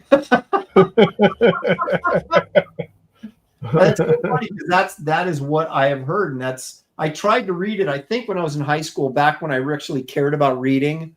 Yeah, I tried to read it too, and I couldn't get through it. I couldn't either. But listening to it, like on YouTube, listening to it, I could get through it. Well, I think obviously what happened was that, you took a look at the 1931 version or any sort of modern version, right? They've sort of taken the interesting elements. Right. They cut out all the flowery descriptions all of the crap. Yeah. And just got down to its base, which is what you described, this, creature thrown out and created, against. And most of the story is a character describing what happened to them to somebody else. Like when Victor ends up on the boat in the Arctic. That's where it starts, right? Yeah, but that he's describing his story to the captain. Right. And and the captain is also writing his wife, describing to her meeting Victor. And, it's a lot of that, of characters describing what they've seen to somebody else. And like I say, to the point, I can't figure out who's talking because they all sound the same. Yeah. They go on and on about, all the glories of flowers in springtime and stuff like that, that guys just don't care about and talk about. But if you think like you're telling a story to someone else, you're not going to talk about that. You're going to talk about the facts, what happened, A, B, C, D. You're not going to take all these side roads of what, where, when, and why. Well, it's interesting that but again, from a young woman's point of view, right? She wrote stuff that was interesting to her, I'm sure, but and there wasn't really, at the time she wrote that, there wasn't really a school for dramatic writing. People just sort of wrote. Yeah. And at least in terms of performances as a play or certainly not a film, and so I don't think they approached that stuff as necessarily a dramatic, the way that we would look at how to build drama and how to cut out the fat and get to the point and all that kind of stuff. But there's even minor characters that have a brush with the monster and they're telling their story about the monster, and it'll go on and on and on about all this stuff that's completely irrelevant because they're not even secondary characters. They're below that, and we're still hearing all this stuff about problems they're having with their housekeeper and all, just all this stuff. It's just like, get to it already. We want to hear about the monster throwing your daughter into the lake. That's what we want to hear. Oh my gosh. Who was good? Jules Verne, H.G. Wells, those guys. Yeah. We just watched Mysterious Island, which I haven't seen since I was a kid. And I still like that movie. There could have been more Harryhausen stuff in it because there's like a giant crab, a giant bird, and there's like some giant bees. And then at the end, there's a giant like kraken octopus thing they have to deal with underwater. But there's a lot of, but I think the script is still pretty strong. And it was actually, I was reading about it, which I often do after I see a movie like that. I'll go back and do a little research on it. And it was 1960, was it 60 or 61? It was color. and it actually looked pretty good, you know. And it feels like it would be a B movie, but apparently it was a big budget sequel to 20,000 Leagues Under the Sea. Is what that's because Nemo shows up in it. Okay. And that not wasn't James Mason Nemo. No, that was Herbert Lom played him, but he was good. Okay. And but there's some nice character stuff, and there's a good variety of characters in it. Well, there's so much content in those stories in terms of, you know, adventures and creatures and all that kind of stuff. Mm-hmm. Who was the actors in that, Aaron? Well, other than Herbert Lom as Nemo, all the other ones I didn't. The one young guy, I recognized his look, but I couldn't tell you his name.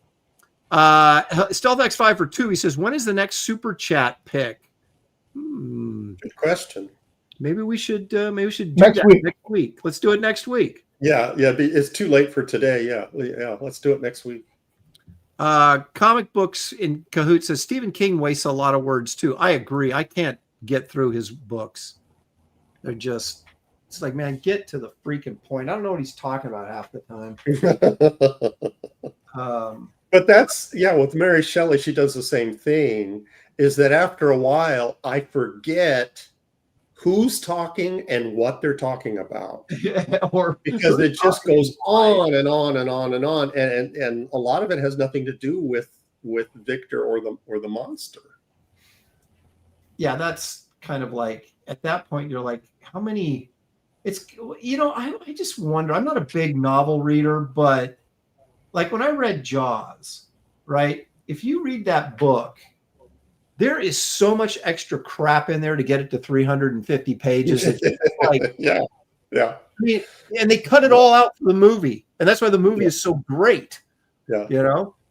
But with the story, I was thinking about the illustrations that Wrightson chose. Yes. For the Marvel collection. Yes. And half of them are laboratory scenes. Yeah. Right. There are no laboratory scenes in Mary Shelley's story.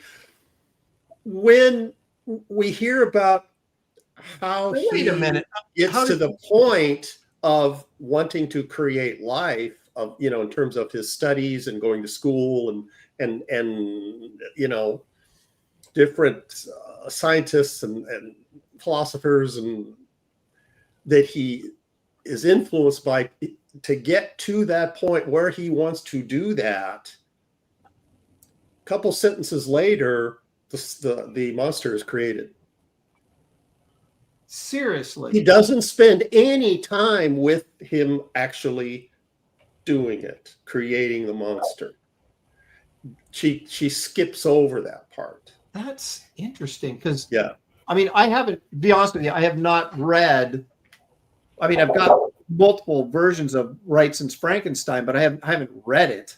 I've looked at the art. Because it's like, it's pretty much like, oh, you know, this is grisly and you know, I'm a wretch for doing this, so I won't burden you with the details, you know, that kind of thing. It's like, wait a minute, I want to know. This is the good stuff, right? I wonder. This is what I want to hear about. Yeah, and she doesn't spend any time in the process. And then when Victor gets to the point where the monster makes him create a wife, a woman, he does the same thing. He's like, he starts and then is so disgusted with the process, he stops and he kills it. And so again, you know, there's no, but I could see how difficult that would be to describe that process, because there's no such thing as that process. Right. Yeah, no one has ever done that. that. So she would have to have created the process to be able to describe it. So, I mean, she basically created a problem in her storytelling. How do you tell that story? Because it doesn't exist. Right. Well, where did okay, then this is interesting. I'm going to go back now and just like pull out the illustrations and look at what part of the book he's drawing. And so basically what you're saying is he's just doing immense extrapolation. Well, he takes quotes, like the grizzly process. He'll take a quote and then he does that illustration, but that quote comes from just like a couple sentences of the process. Right. It's not like this scene that's played out in the book. Exactly. Yeah. She basically skips over that, and she's dealing with the consequences of making a creature. Right. And that's what the book is about, the consequences. I tell you, man, these chicks. But the point to where there were so many times I forgot who was talking, because literally all the females, like even the monster, all sound like young girls.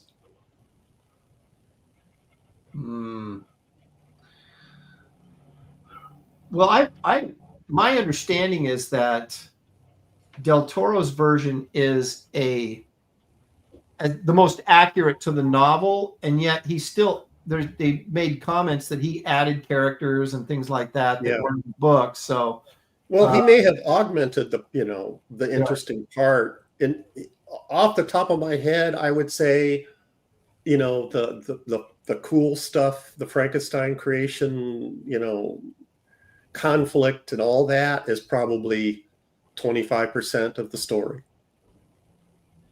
Crazy.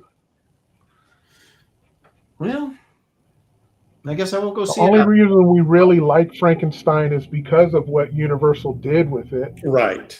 And what any other interpreter of it plays off of that version. Yeah. That's exactly right. Because there is not... But it is interesting. It's like they took the concept and made their own story. They said, "Oh, this is kind of a cool idea. This guy makes this monster, and we'll just cut out all that other crap and just have him make the monster. Then the monster kills people." Yeah, right. Yeah. But even the Universal one, I'm not a monster guy, and I was never a Universal monster. I like their aesthetic. You know what I mean? Yeah. But every time I see the movies, I fall asleep. I'm like, oh, this is boring the crap out of me. The laboratory scenes are amazing, though. The lighting and the camera angles and all that. But you have to get to that. Right. There's only a few minutes of that. What are you talking about? The movie, the first, like the original Frankenstein movie? Yeah, and Bride. Well, the thing with those is, though, those movies aren't even an hour and a half long. So, I mean, they get to the point. They feel like 3 hours to me. I was going to say, they get to the point pretty quickly, though, comparatively. That's because you're thinking about Golden Corral or whatever that. Yeah. Golden Pride. Yeah. Golden Pride. Says, does Dan know his camera angle is crap and all we see is his glasses? Oh, great. We see, Dan, we see part of your drawing. Oh, here's Will Holloway. I got to tell a story. I don't mean to embarrass Will, but this is too good. Will Holloway says, I was mad. The creation of the creature is what I wanted to know. Okay. So Will bought a bunch of artwork from me on the garage sale episode of Aaron Live. And so then he sent me a bill, Gary, for the amount of money that he was supposed to pay me. And I said, wait a minute. So I'm sending him my artwork and paying him to take it. Yeah. I go, there must be some miscommunication here someplace. Yeah. Oh, that figure that I sent you of how much my total was? Mm-hmm. Well, today I was going through my list and realized I owed someone like $100 from remember when. Oh yeah, you had refunds. He paid, and we realized someone else had gotten it first, so I had to refund. It's like so it takes a bite out of your. Take your money back. Yeah. Okay. There's one more super chat. Stealth. No, Will, I emailed you about that, but I know you were trying just because you wanted to send me your address, but you sent me an invoice from PayPal with your address on it, requesting me to pay you $610. Hey, if you didn't like my artwork, just don't, but don't expect me to pay you to take it. Yeah, Will, that was an excellent strategy. That it almost worked. Yeah, I know. It's like, I guess I better pay him. They're like, wait a minute. Yeah, it's like, well, here's a bill. I better pay it. Very clever. Oh, and who was it in here? David wants. Oh, Shadows Pond says, do you guys auction these? I really want that Surtur. You can contact David directly, and I'm sure he'll sell it to you. What are you talking about? What's Surtur? That's what you're drawing. Yeah. Oh. Did you know that, David? Ragnarok? No. Yeah, that's Surtur. Ragnarok is an event. It's not. Yeah, Ragnarok's an event. That's the character that's involved in it. Yeah, so contact Shows David. How much directly. I care, because I'm not a nerd. You can message him at either on Twitter or Instagram and ask him about it. Yep. There you go. That's the easiest way. Because we don't do. I'm going to add color to this. As long as we're selling stuff, I didn't mention that my big Barda is available. I forgot to mention that. There you go. You can contact Gary if you want that nakedy big Barda. Barter is price for it. Yeah, Kirby got a little racy there. Yeah, Kirby was. Yeah, but well, in the original pencils, he did not draw her belly button, and I'm wondering if it was just an oversight or that was intentional. So Asgardians don't have. I added the belly button. So you think it's like I Dream of Jeannie in the '60s where they couldn't draw? Maybe. Okay. Aaron? Did you get the Stealth's lunch menu super chat? I have not. Wait a second. Will, I know you're sending me your address. I get that, but you actually somebody actually sent me a payment. Billed you for the. But you sent me an invoice requesting payment, and I know that's not what you intended to do. At least I don't think it was. But I'm gonna try that next time I buy something. Anyway. Yeah, next time I buy something from someone, send them a bill so they send me the item and the money. Stealth X5 for $2. By the way, all the artwork's going out tomorrow, so sit tight, guys that bought some. You'll be getting it soon. Okay, Stealth, this looks kind of healthy here. At least it starts healthy. He's given us an apple, a pear, broccoli, cucumber, which I hate cucumbers unless it's a pickle, then I'm fine. He's given us a bowl of rice, and I think food. Yeah, there's a Chinese food there, but is that maybe the box the rice came in? And because we can't really see what's in the box of Chinese food. And then there's noodles.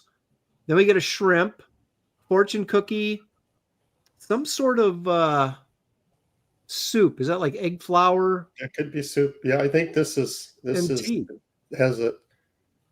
a Chinese food motif. Yeah, not really fitting with the Asgardian theme today. No, but I like Chinese food.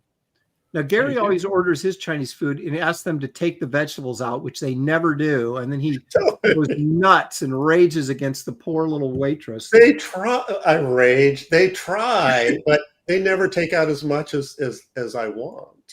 Well, that's because they use that for filler, so they don't have to give you as much food. I know. It's like the ice in a drink, right? Yep. Eat your vegetables, you. Yeah, exactly. Babies. Yeah, eat your veggies. Jeez. He did that with me because I put some in spaghetti, and he's all, what is this? I forgot. No, hang on a second. What vegetables did you put in? I forgot. What was it? Was it broccoli? Something like that. Yeah, you put broccoli in the spaghetti. Okay. Well, wait a minute. You could theoretically do peppers, you could do mushrooms. I don't know, mushrooms are really a vegetable, and olives, that's all fine, but I don't know if I throw broccoli in. Well, I didn't know what it was. Maybe it was a meatball or something. So, I chowed it down and realized, oh, it's that vile weed. David trying to keep you healthy, and that's how you respond. Wow. Yep. That's all I was trying to do, G. Trying to keep you alive with some vegetables. You got to put his vegetables in a lot of peanut butter, That's true. Yeah, I admit it. I'm a meat and potatoes guy. Well, now you're saying you don't need vegetables. Just eat protein and you'll be fine. So I don't know. Comic books and Kahoot says the waitress calls Gary crazy round eye. Crazy round eye doesn't want vegetables in his Chinese food. Round eye guilo. That's what he calls you. Oh my gosh. Oh, this week's beef has nothing to do with food. What? I don't even know if we should do it. Actually, we should. It's almost 4:00, so let's go ahead and do Gary's beef this week. Been a heck of a segue, man. I know. Let's see here. Where is it? Oh, there it is. Okay.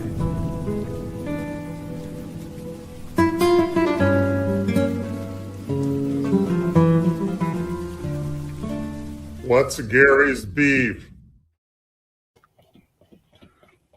Okay, Gary, tell us your sordid tale this week. Yes.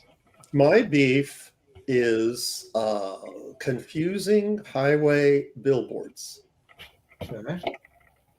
Now, I've already, in previous conversations, talked about my tendency to skim over signs when I'm driving, and I don't get the full picture. As an example, I think I talked about driving, and I saw a sign that said, time travel to Highway 85, 15 minutes. And I was like, oh, that's cool. Time travel. Like, wait a minute. 15 minutes? I can drive there in 15 minutes. What kind of time travel is that? So I got all mad, and then the next time I saw the sign again, I read it slowly. It said, travel time to Highway 85, 15 minutes.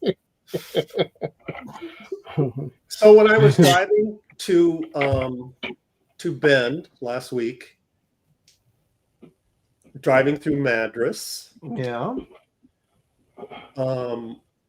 And Madras is kind of a rural, isolated town in Central Oregon. I saw a billboard, big billboard on the freeway that said, own your furniture. And I'm like, what? How would you like to own your own furniture? Remember those rent to own places? I don't think they have those anymore, but you could rent your furniture and you were actually paying for it. I haven't seen it, but that's not what the sign said. And it's like, what kind of hillbilly AC town is this? And I came driving through the town. There was another one. There's like this photo of this business type woman, and she's in the billboard. She's saying, own your furniture. And below it, there's some, smaller text that I didn't get a chance to read. And again, it's like, what? Own your furniture? Who doesn't own their furniture? And again, I'm getting mad. Of course. So toward the end of the town, I'm driving through it. There's another one. Same billboard. Okay. I know I skim when I read road signs and billboards, like the time travel thing. I'm going to read this billboard carefully. It didn't say own your furniture. It said own your future. It was an advertisement for an online college. And so I thought, okay, I need to enroll in this college and learn how to read. That works. Mhm. And then you can own your own furniture then. He's like, I want my own furniture, though. That's right. I know my own furniture. That's what you got to go to college for. But I was Yeah. literally getting mad. It took me 3 tries to read that correctly. I mean, That's it really could be an ad for the college. Like, you get a degree, and then you can own your own furniture. Yeah, exactly. That's true. You make enough money that you can buy a chair. That's right. You too can own your own furniture with an education from. Oh my gosh! You have a future in furniture ownership. Oh my gosh! Well, get that sofa. You know the Along thing with your is, degree. though, it is funny how. I mean, I do this like I've done this proofreading. That's why I have 2 other people proofread my stuff. But you will read what you want it to say. Right. And then you go back and like, that's not what it says at all. Yeah. Sometimes you'll flip words and it's just crazy, but your mind I do that all the time. apparently. You know how to guard against that though? You're writing an email or something. Use the speech selection on your computer. Well, for me, I just have to slow down and read everything. But I'm saying it's super easy. You won't miss any mistakes if it's spoken back to you. Have them Right. The computer just goes through it. And you'll pick everything. Because I used to write emails. I'm like, oh my God, came back later. This is so embarrassing. I just highlight it. It speaks it. I'm like, oh, I missed an "and" or an "a" or or the. That's that. I didn't know they had that, but I mean, I guess I did know, but I'm not really privy to using it. There's a text to speech on most computers, I'm sure. Okay. Because I was always told when you proofread to read it out loud. This is the same thing. It's kind of that's how you catch the mistake. That's the effect. I've done that before, and I've still read the stuff the way I wanted it to. Right. That's what I'm saying. That's why you have to this thing works, and that other thing doesn't work. Okay. So there's a setting on my the computer that will read it back to me. Is what you're saying? Probably speech to text to speech. Look it up. It'll probably. Be. Do you have a Mac or you have a PC? I have a Mac. Okay. Well, yeah. There's definitely that. So. Yeah, there is. All right. Well, see, you learn. This show is really about education when you think about it. Yeah. Yeah, and Aaron put me in charge of reading the chat. I know. Gary's like. We need a text to speech for the chat. Steve Giblin says, I'm dyslexic and going blind, so I do that all the time. Now, I hope he's joking about the going blind part. But Well, my eyesight's actually getting better. Have I mentioned that? No. That's crazy. That I don't have to wear glasses anymore? what? How's that? Yeah, I've worn glasses for distances for a long time. And like when I go to the theater, things, it's blurry. So especially driving at night, I have to wear glasses. I don't anymore. Everything's clearer. And I talked to a doctor about it, and he said, yeah, that's a common thing. When people get older, their eyes change. Their lenses change. Well, that's what's happening. The shape of your eye is changing. And What and he's telling you, Gary, is you're having a near-death experience. The closer you get to death, the clearer you see. I see angels. Is that Moses and Elijah? Yep. He's gone. He's gone. But I haven't worn glasses to see distance and driving for a couple of years now. Are you kidding? Well, my eyes aren't getting better. I want your formula. How old do I have to be? Well, it's not. He says it doesn't happen with everybody, but he says it is common. Oh, interesting. Oh. Comic book in Kahoot says Gary's rubbing his 2020 Vision and air in space. What was that? Was that guy, that old guy in that court, 12 Angry Men, Yeah. when he's bragging about 20/20 vision to someone who's wearing glasses? Remember that scene? That's you. He noticed that the woman witness took her glasses off when she went up on this, Right. Right. and he said 20/20. And then Lee J. Cobb kicked him in the nuts. Yeah, I remember. Yeah, that. yeah, pretty much. That's a great movie. Yeah, it is. It was a great movie. Although I still think whoever did it, I thought they really did do it. I think Henry Fonda just like created so much doubt in everybody's mind that they guilted him into letting that guy off free until he could go kill somebody else again. Typical. By the way, you guys, just thought I'd mention there's we got a number of campaigns in Comicsgate this week launching. Tonight is Lilith on Kickstarter, Andy Smith's Lilith. Tomorrow is the closeout for Black Riding Hood, John Malin's Black Riding Hood. And then Friday is the launch of Graham Nolan's Chenoo 2.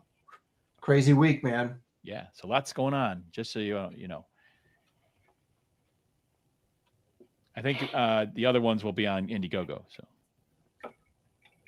Yeah, and Andy has already launched Lilith on Indiegogo, but he's got, I believe, your cover, right, is exclusive to Kickstarter. Well, it's as I showed earlier, it's Billy's drawing, and I colored it.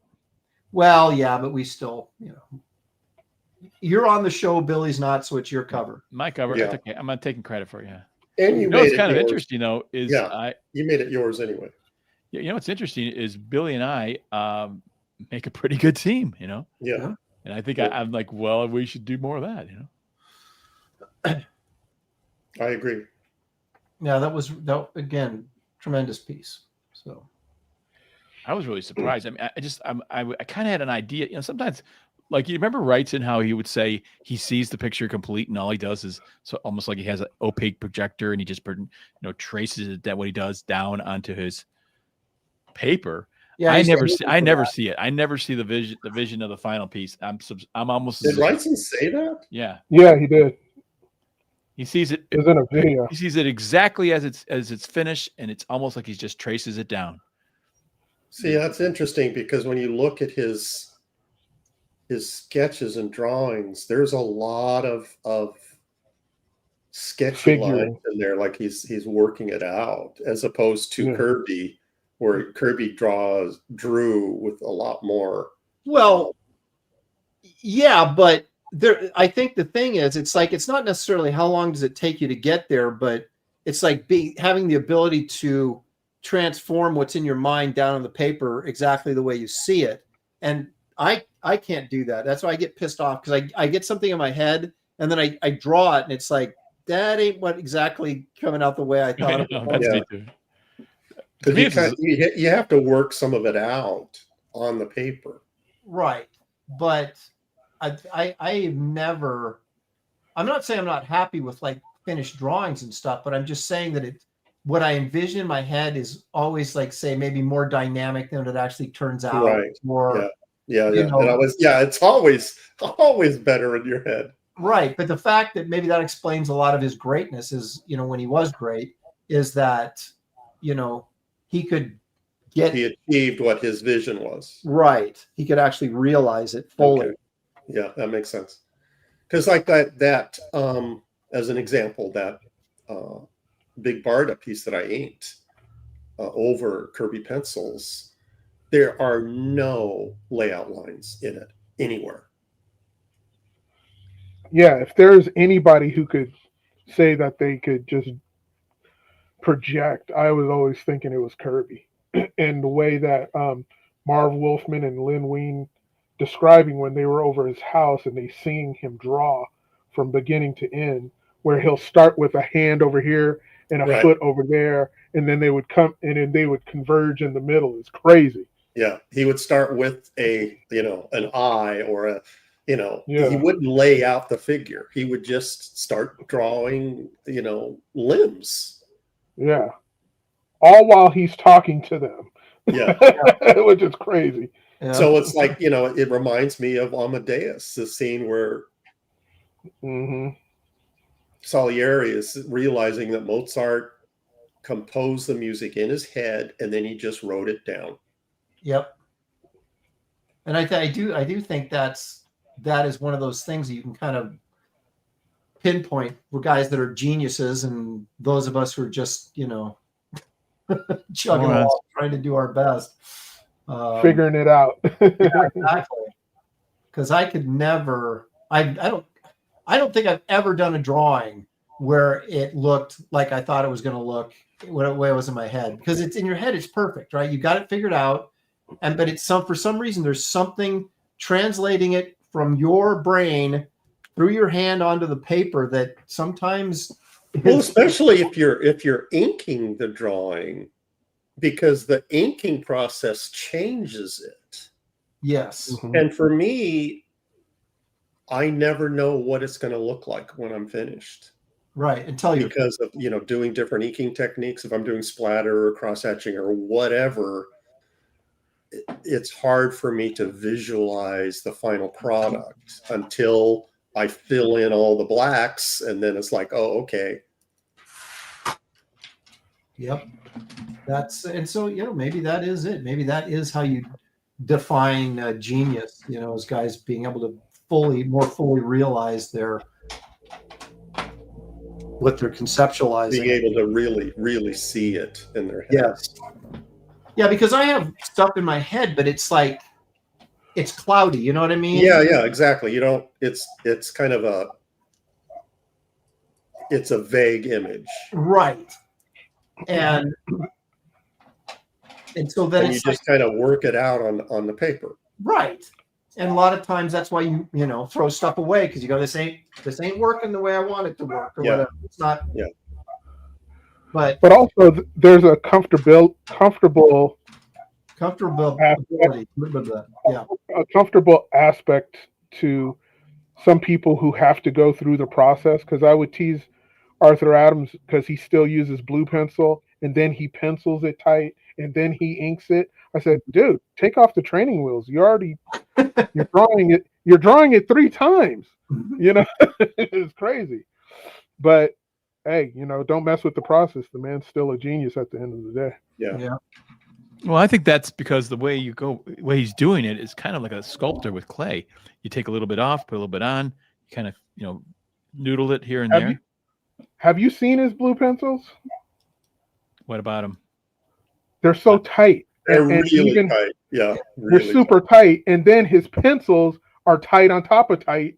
And then he pencils all the little feathering lines and he's nuts.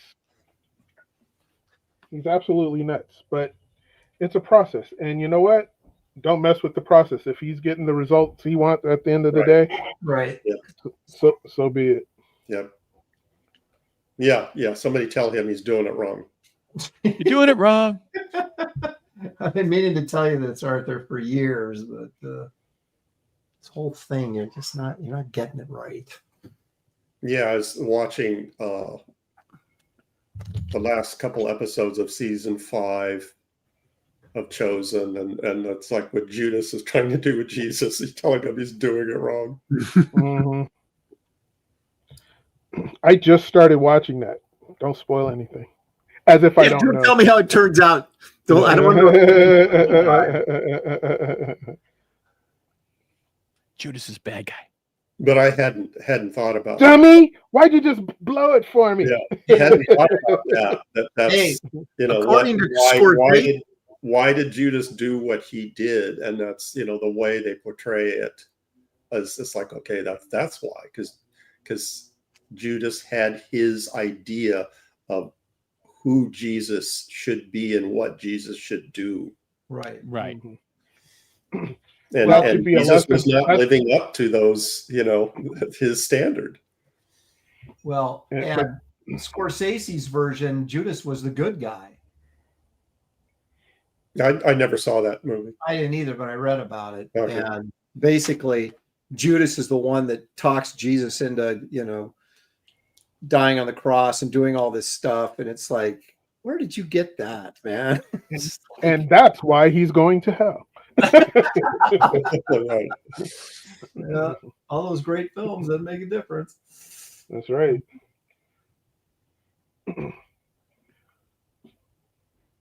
And then there was deathly silence. No, I'm laughing on the inside. All right, I'm almost Yeah, like done. this Thor thing, I had no idea what it was going to look like. I had a sketch, I had my little, Wait a minute, you did your prelim, right? but that's the extent of it. It's so basic, There's nothing there. And by the way, that's the vampire. That's the sketch for the Elvira. Right there. Yeah, that's it. So Well, that's all I needed is just a little bit of a roadmap to say, okay, head in this direction. Dan, you're doing it wrong. no, it makes a huge difference. Just even a little thumbnail like that, just so you have a starting point of what you're trying to do. For me, my thumbnail's always better than the final. I know that's what I hate. It's like you can't capture that initial feel, that energy. The life, yeah. That's extremely frustrating. That's why I do them so small and so loose, because any tighter, then I may do something here that I can't duplicate. Yeah, Right. yeah. So I purposely keep it as just enough that it doesn't look good. I remember talking to Mark Schultz when he was working on those Conan books that he was doing, and he had chapter illustrations, black and white, and he had full color paintings in there. And I couldn't afford his finished pieces, but I bought one of his Conan prelims. Do you still have it? Yeah. And if there's time. You want to see it? Is that what you're saying? Yes. If there's time. No, I can grab it. Let's take a minute. But the point being that the prelim that I bought from him was a much superior piece to the finished one. And he even said that. He's like, I get this energy and this life in these prelims, and then I just overdo it in the finished piece, and it loses some of that energy. And he's like, he was really frustrated by it, but if you look at Adam Hughes's sketchbook and then look at some of his finished stuff, it's like his finished stuff is so refined, it loses sometimes some of that sort of electricity that's there in the prelim. And we all do that. Yeah. Alex Ross is really a good example of that. His pencil drawings are so different than his paintings. And that's one of the reasons why I started trying to get, when Matt Ryan was inking me, or I'd get Danny Mickey, is to rough up the ink line a little bit so that it still had some of that kind of, it's sort of like a faux pencil looseness, to it, that gives it, kind of infuses energy back into the drawing that sometimes you lose when you ink it. I'm sorry. John Platt says that we missed his super chat, but I'm not seeing it anywhere. It must be way back there. He's probably going to send me an invoice for it. But he's saying we missed a super chat. All right, hang on. Well, then just say it in the chat, and then we'll just read it as a super chat. Yeah. Okay, who was it again? John Platt. John Platt for £5. I did not see this at all. Dude, I did see this, and I was going to read it, then I got distracted and then forgot about it. So thank you for reminding us.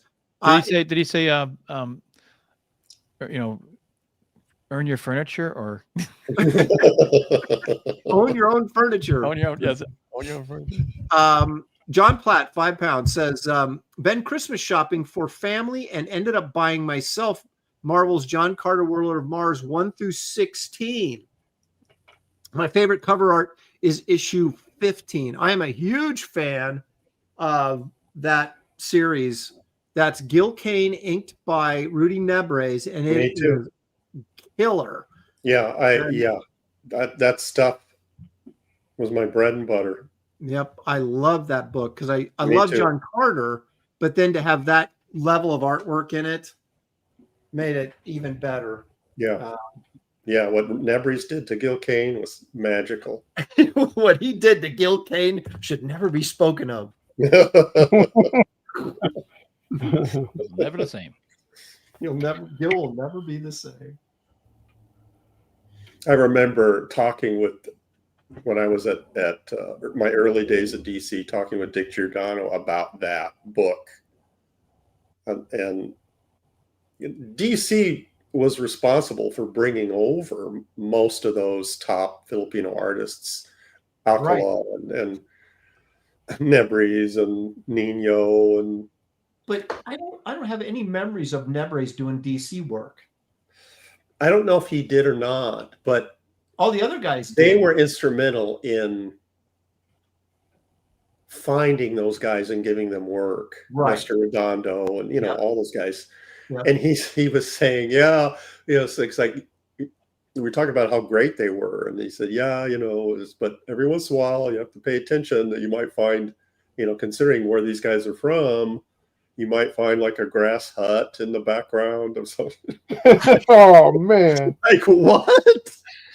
It's like strong Batman. So ever since, oh my god! Every time I see a comic by any of those guys, I'm studying the backgrounds, looking for grass huts. For the grass hut.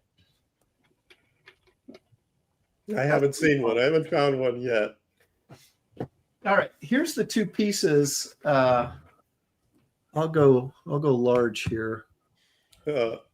Jinko says, now I'm divorced selling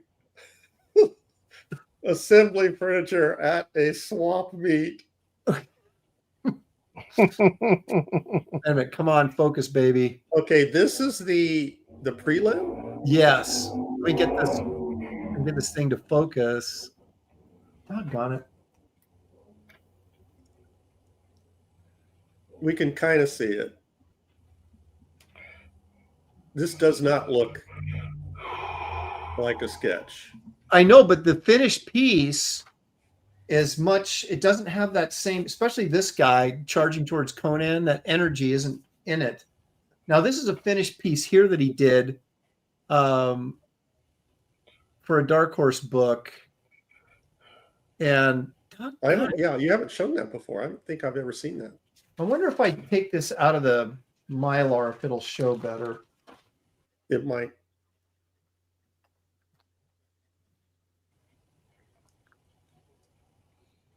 It's not focusing. Focus, you piece of crap. No. I paid good money for this camera. It's always paid good money for it. I can't understand my Glitch hands. says 5 pounds confirmed. But anyway, yeah, he had a ton of these things, and it was like the Conan prelim. I think I paid $300 for. And like the finished drawing was like $1,500 or $2,000 something. Yeah. But he put so much work into the prelim that I felt like I was getting a deal. That's what I went with. Yeah. While we're finishing up here, let me do a quick run through of how much time we got. Well, it's 4:20. I'd like to get out. I like 10 minutes. If you can do it in 10, that'd be great. Here we go. Let's do this. Okay, if you would like to explore Dan Lawless's original artwork that he has for sale, go to his website, danlawless.com, and check out all the groovy artwork he has there. The little button right there, it says original art. You click on it and you get to see all these pictures. And you can actually buy them if you want. Yeah, take Lots of PayPal. groovy stuff. There's Including- a Blue. Yeah. And there's He-Man and Wendigo. A couple of Death Dealers, a Pit. This is good stuff. So remember this discussion earlier, how we talked about these, you could get these really pieces of art you always wanted while it was cheap. And now they're so expensive. Yeah, Creative Pay is hoping you'll like accidentally sit on one and ding it up, and then so you can mark it down. yeah, she's like, can I have your damaged artwork? Okay. Yeah, Needed damage. but she wants you to damage it and then mark it down. I see. Okay. Dan is also working on a story for Ethan on the Cyber Frog universe prequels. And this is the campaign right here. You'll find these are all linked in the description of this video, so it can take you right to all these things. So this looks like a really cool campaign, and we get to see some of Dan's interior artwork. There's Kelsey Shannon cover. Oh, Kelsey, we knew you well. Yeah, every time We knew you win. see that, we start, lamenting the whole Kelsey. Where's Kelsey? Anyway, this is a really groovy campaign, and Dan's doing some interiors, which we don't get to see very often. So you want to back that for sure. Yeah, I'm just getting started, man. That's right. I'll bet our Barbaric magazine is out before any of these prequels are. So you get to see Dan in our Barbaric magazine soon as well. Ink art of Gary Martin. It's Brush with Destiny, baby. $45, 130 pages of black and white. Amazing artwork. This baby is paperback, square bound, and it's printed and sitting in Gary's basement waiting to ship out to you. Yeah, get them before they start molding. Exactly. There's a lot of moisture down there. Yeah, it's dripping and And once they're destroyed, think about how much it'll be worth then. rodents scurrying around. Exactly. So you don't want to get copies with mouse turds in them and stuff. Get it clean while they're still clean. So they ship right away. Gary will sign it for you if you're so desirous of such a thing. That's a great book. I actually have 2 copies, and That's because I sent one to you by accident. well, whatever. I still got 2 copies. No, what happened was I'm gonna invoice you for it, Aaron. Shelley and I both ordered a copy separately unbeknownst to each other. And so there we go. We had 2 copies. Yep. You've got also David Williams and Ethan Van Sciver doing Fearsome 2 issues, not 1, but 2. Look at all this great artwork. There's some groovy David artwork right there. There's Ethan's rock and roll cover. Here's some what most people would consider boring pages, but these are really well done. Yeah. And that's not even the exciting stuff. So you guys want to back this? We're still, I hate to say it, but still just 14 pages away from being completed as David frantically waits for EVS to finish that script. So any guys go in EVS's chat, let him have it. Go, dude, finish the script for Fearsome. But don't tell him Aaron said. Okay, now that's exactly what they'll do, Gary. Yeah, act like it's your idea. Don't get Aaron in trouble. So anyway, you'll find a link in the description to back this as well. And also, guys, go visit my website. I've got tons of groovy stuff, artwork, merchandise, prints, books, back issues, all sorts of stuff. So if you're behind on your Wraith of God reading, you can get 1 and 2 on my website before 3 ships and get caught up in all your reading needs. Kit Carter is still available there as well. Again, all of these links are in the description of this video. Thank you for your attention to this matter. All right, let's wrap this up. Hello, everyone. Oh, the king He's back. King Daniel has returned. I went on a grand journey into comic book artistry, and I've returned. Okay, look, now I'm in trouble. Gemini Dragon says, got it. Aaron said, stop eating pie and finish your books. Is that what I said? Is that what I said? Wow. Oh my goodness. All right, hang on. Wait, it's not your turn. I'm just testing it. King Daniel, wait your turn. Oh, We'll start with me. And Don't be a ninny. camera that doesn't want to focus for some reason. But there's Ulik the Ooh, I troll like that. flipping the bird with his Asgardian thing. Brass knuckles? Like, Yeah, I guess. They're as knuckles. This What? kind of feels soft. My hand looks okay, but the line work, it feels Yeah, kind of it's not focusing, can't. but it still looks awesome. it looks great. Thank you, gentlemen. There we go. A little Very good. Buscema Yeah, in- I'm glad you drew this Exquisite. guy. Spectacular. Good old Ulik. David, let's take a look at what you've got going here. You're painting. You're starting to go Oh, Kelsey on us and paint all this stuff. Look at that. That's Look at that fun. Sienkiewicz Thor. I know. Because this piece is not about Thor. Very Yeah. clever. Is it reminiscent of the Superman cover? Is that the one where what's the one that he had that cape? Like Yeah. that? Yeah, That's- he did do something like that. Yeah, that was pretty cool. This is cool too. I dig that, man. I dig that. Was it Sortor or something? Or Yeah. Sortor? You got it. I mean, talk about confidence. If I saw that guy, I would be going the other way. Yeah. See you later, guys. Yeah, every man for himself. I'm out of here. Yeah. Of course, what if you're a badass like Thor, man? You could really, it'd be fun to kick this thing's ass. Well, it must be nice to know that regardless of who you're fighting, you're always in the fight if you're Thor. So it's always worth getting in there. And Yeah. Also, you know, because you're in a comic book, you're going to win. But does he know he's in a comic? That's the I thing. don't know. Did they ever break the fourth wall? Well, that's my dad used to say. He's the star of the show. He's not going to get killed. You know, thanks, Dad, for ruining my suspension of Right. disbelief. So Buscema put Ulik the troll in like these little footies. And I don't know if he actually had those on or if he just didn't want to draw his toes. So I drew him with the footies on, but I don't know if that's canon or not. So It doesn't matter. okay. All right. If Buscema did it, it's cool. yep. All right, let's see what King Dan has. to offer. Hello. Thor. The mighty Thor. Wow. Look at that. Look at that power. Put a little lightning hitting that hammer, though. You know? Yeah. Good idea. Here you go. Look at that. I've had it up to here with the likes of you people. He said an opera. Oh! Yeah. This is Yeah. him yelling at. Who left the toilet seat up?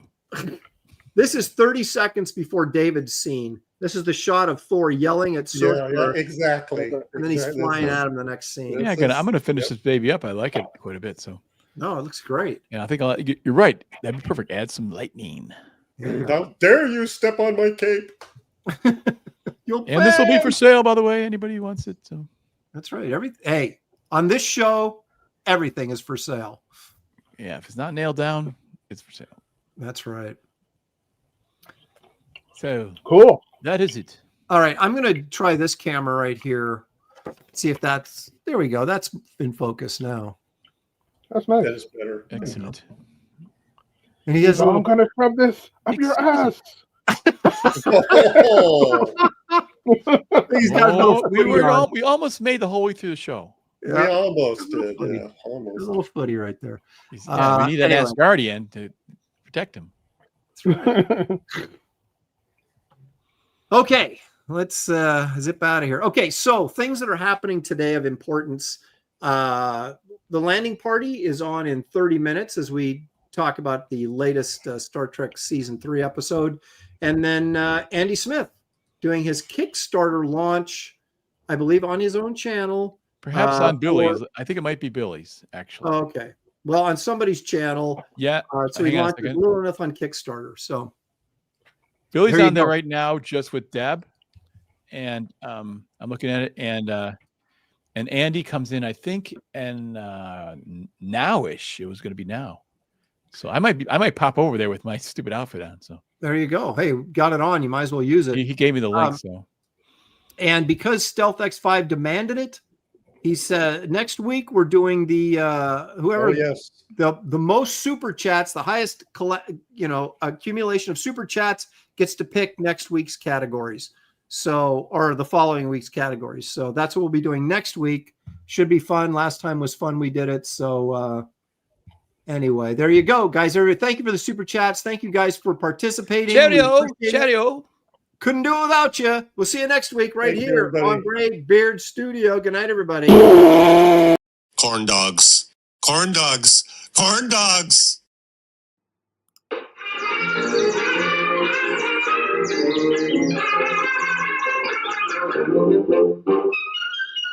Thank you.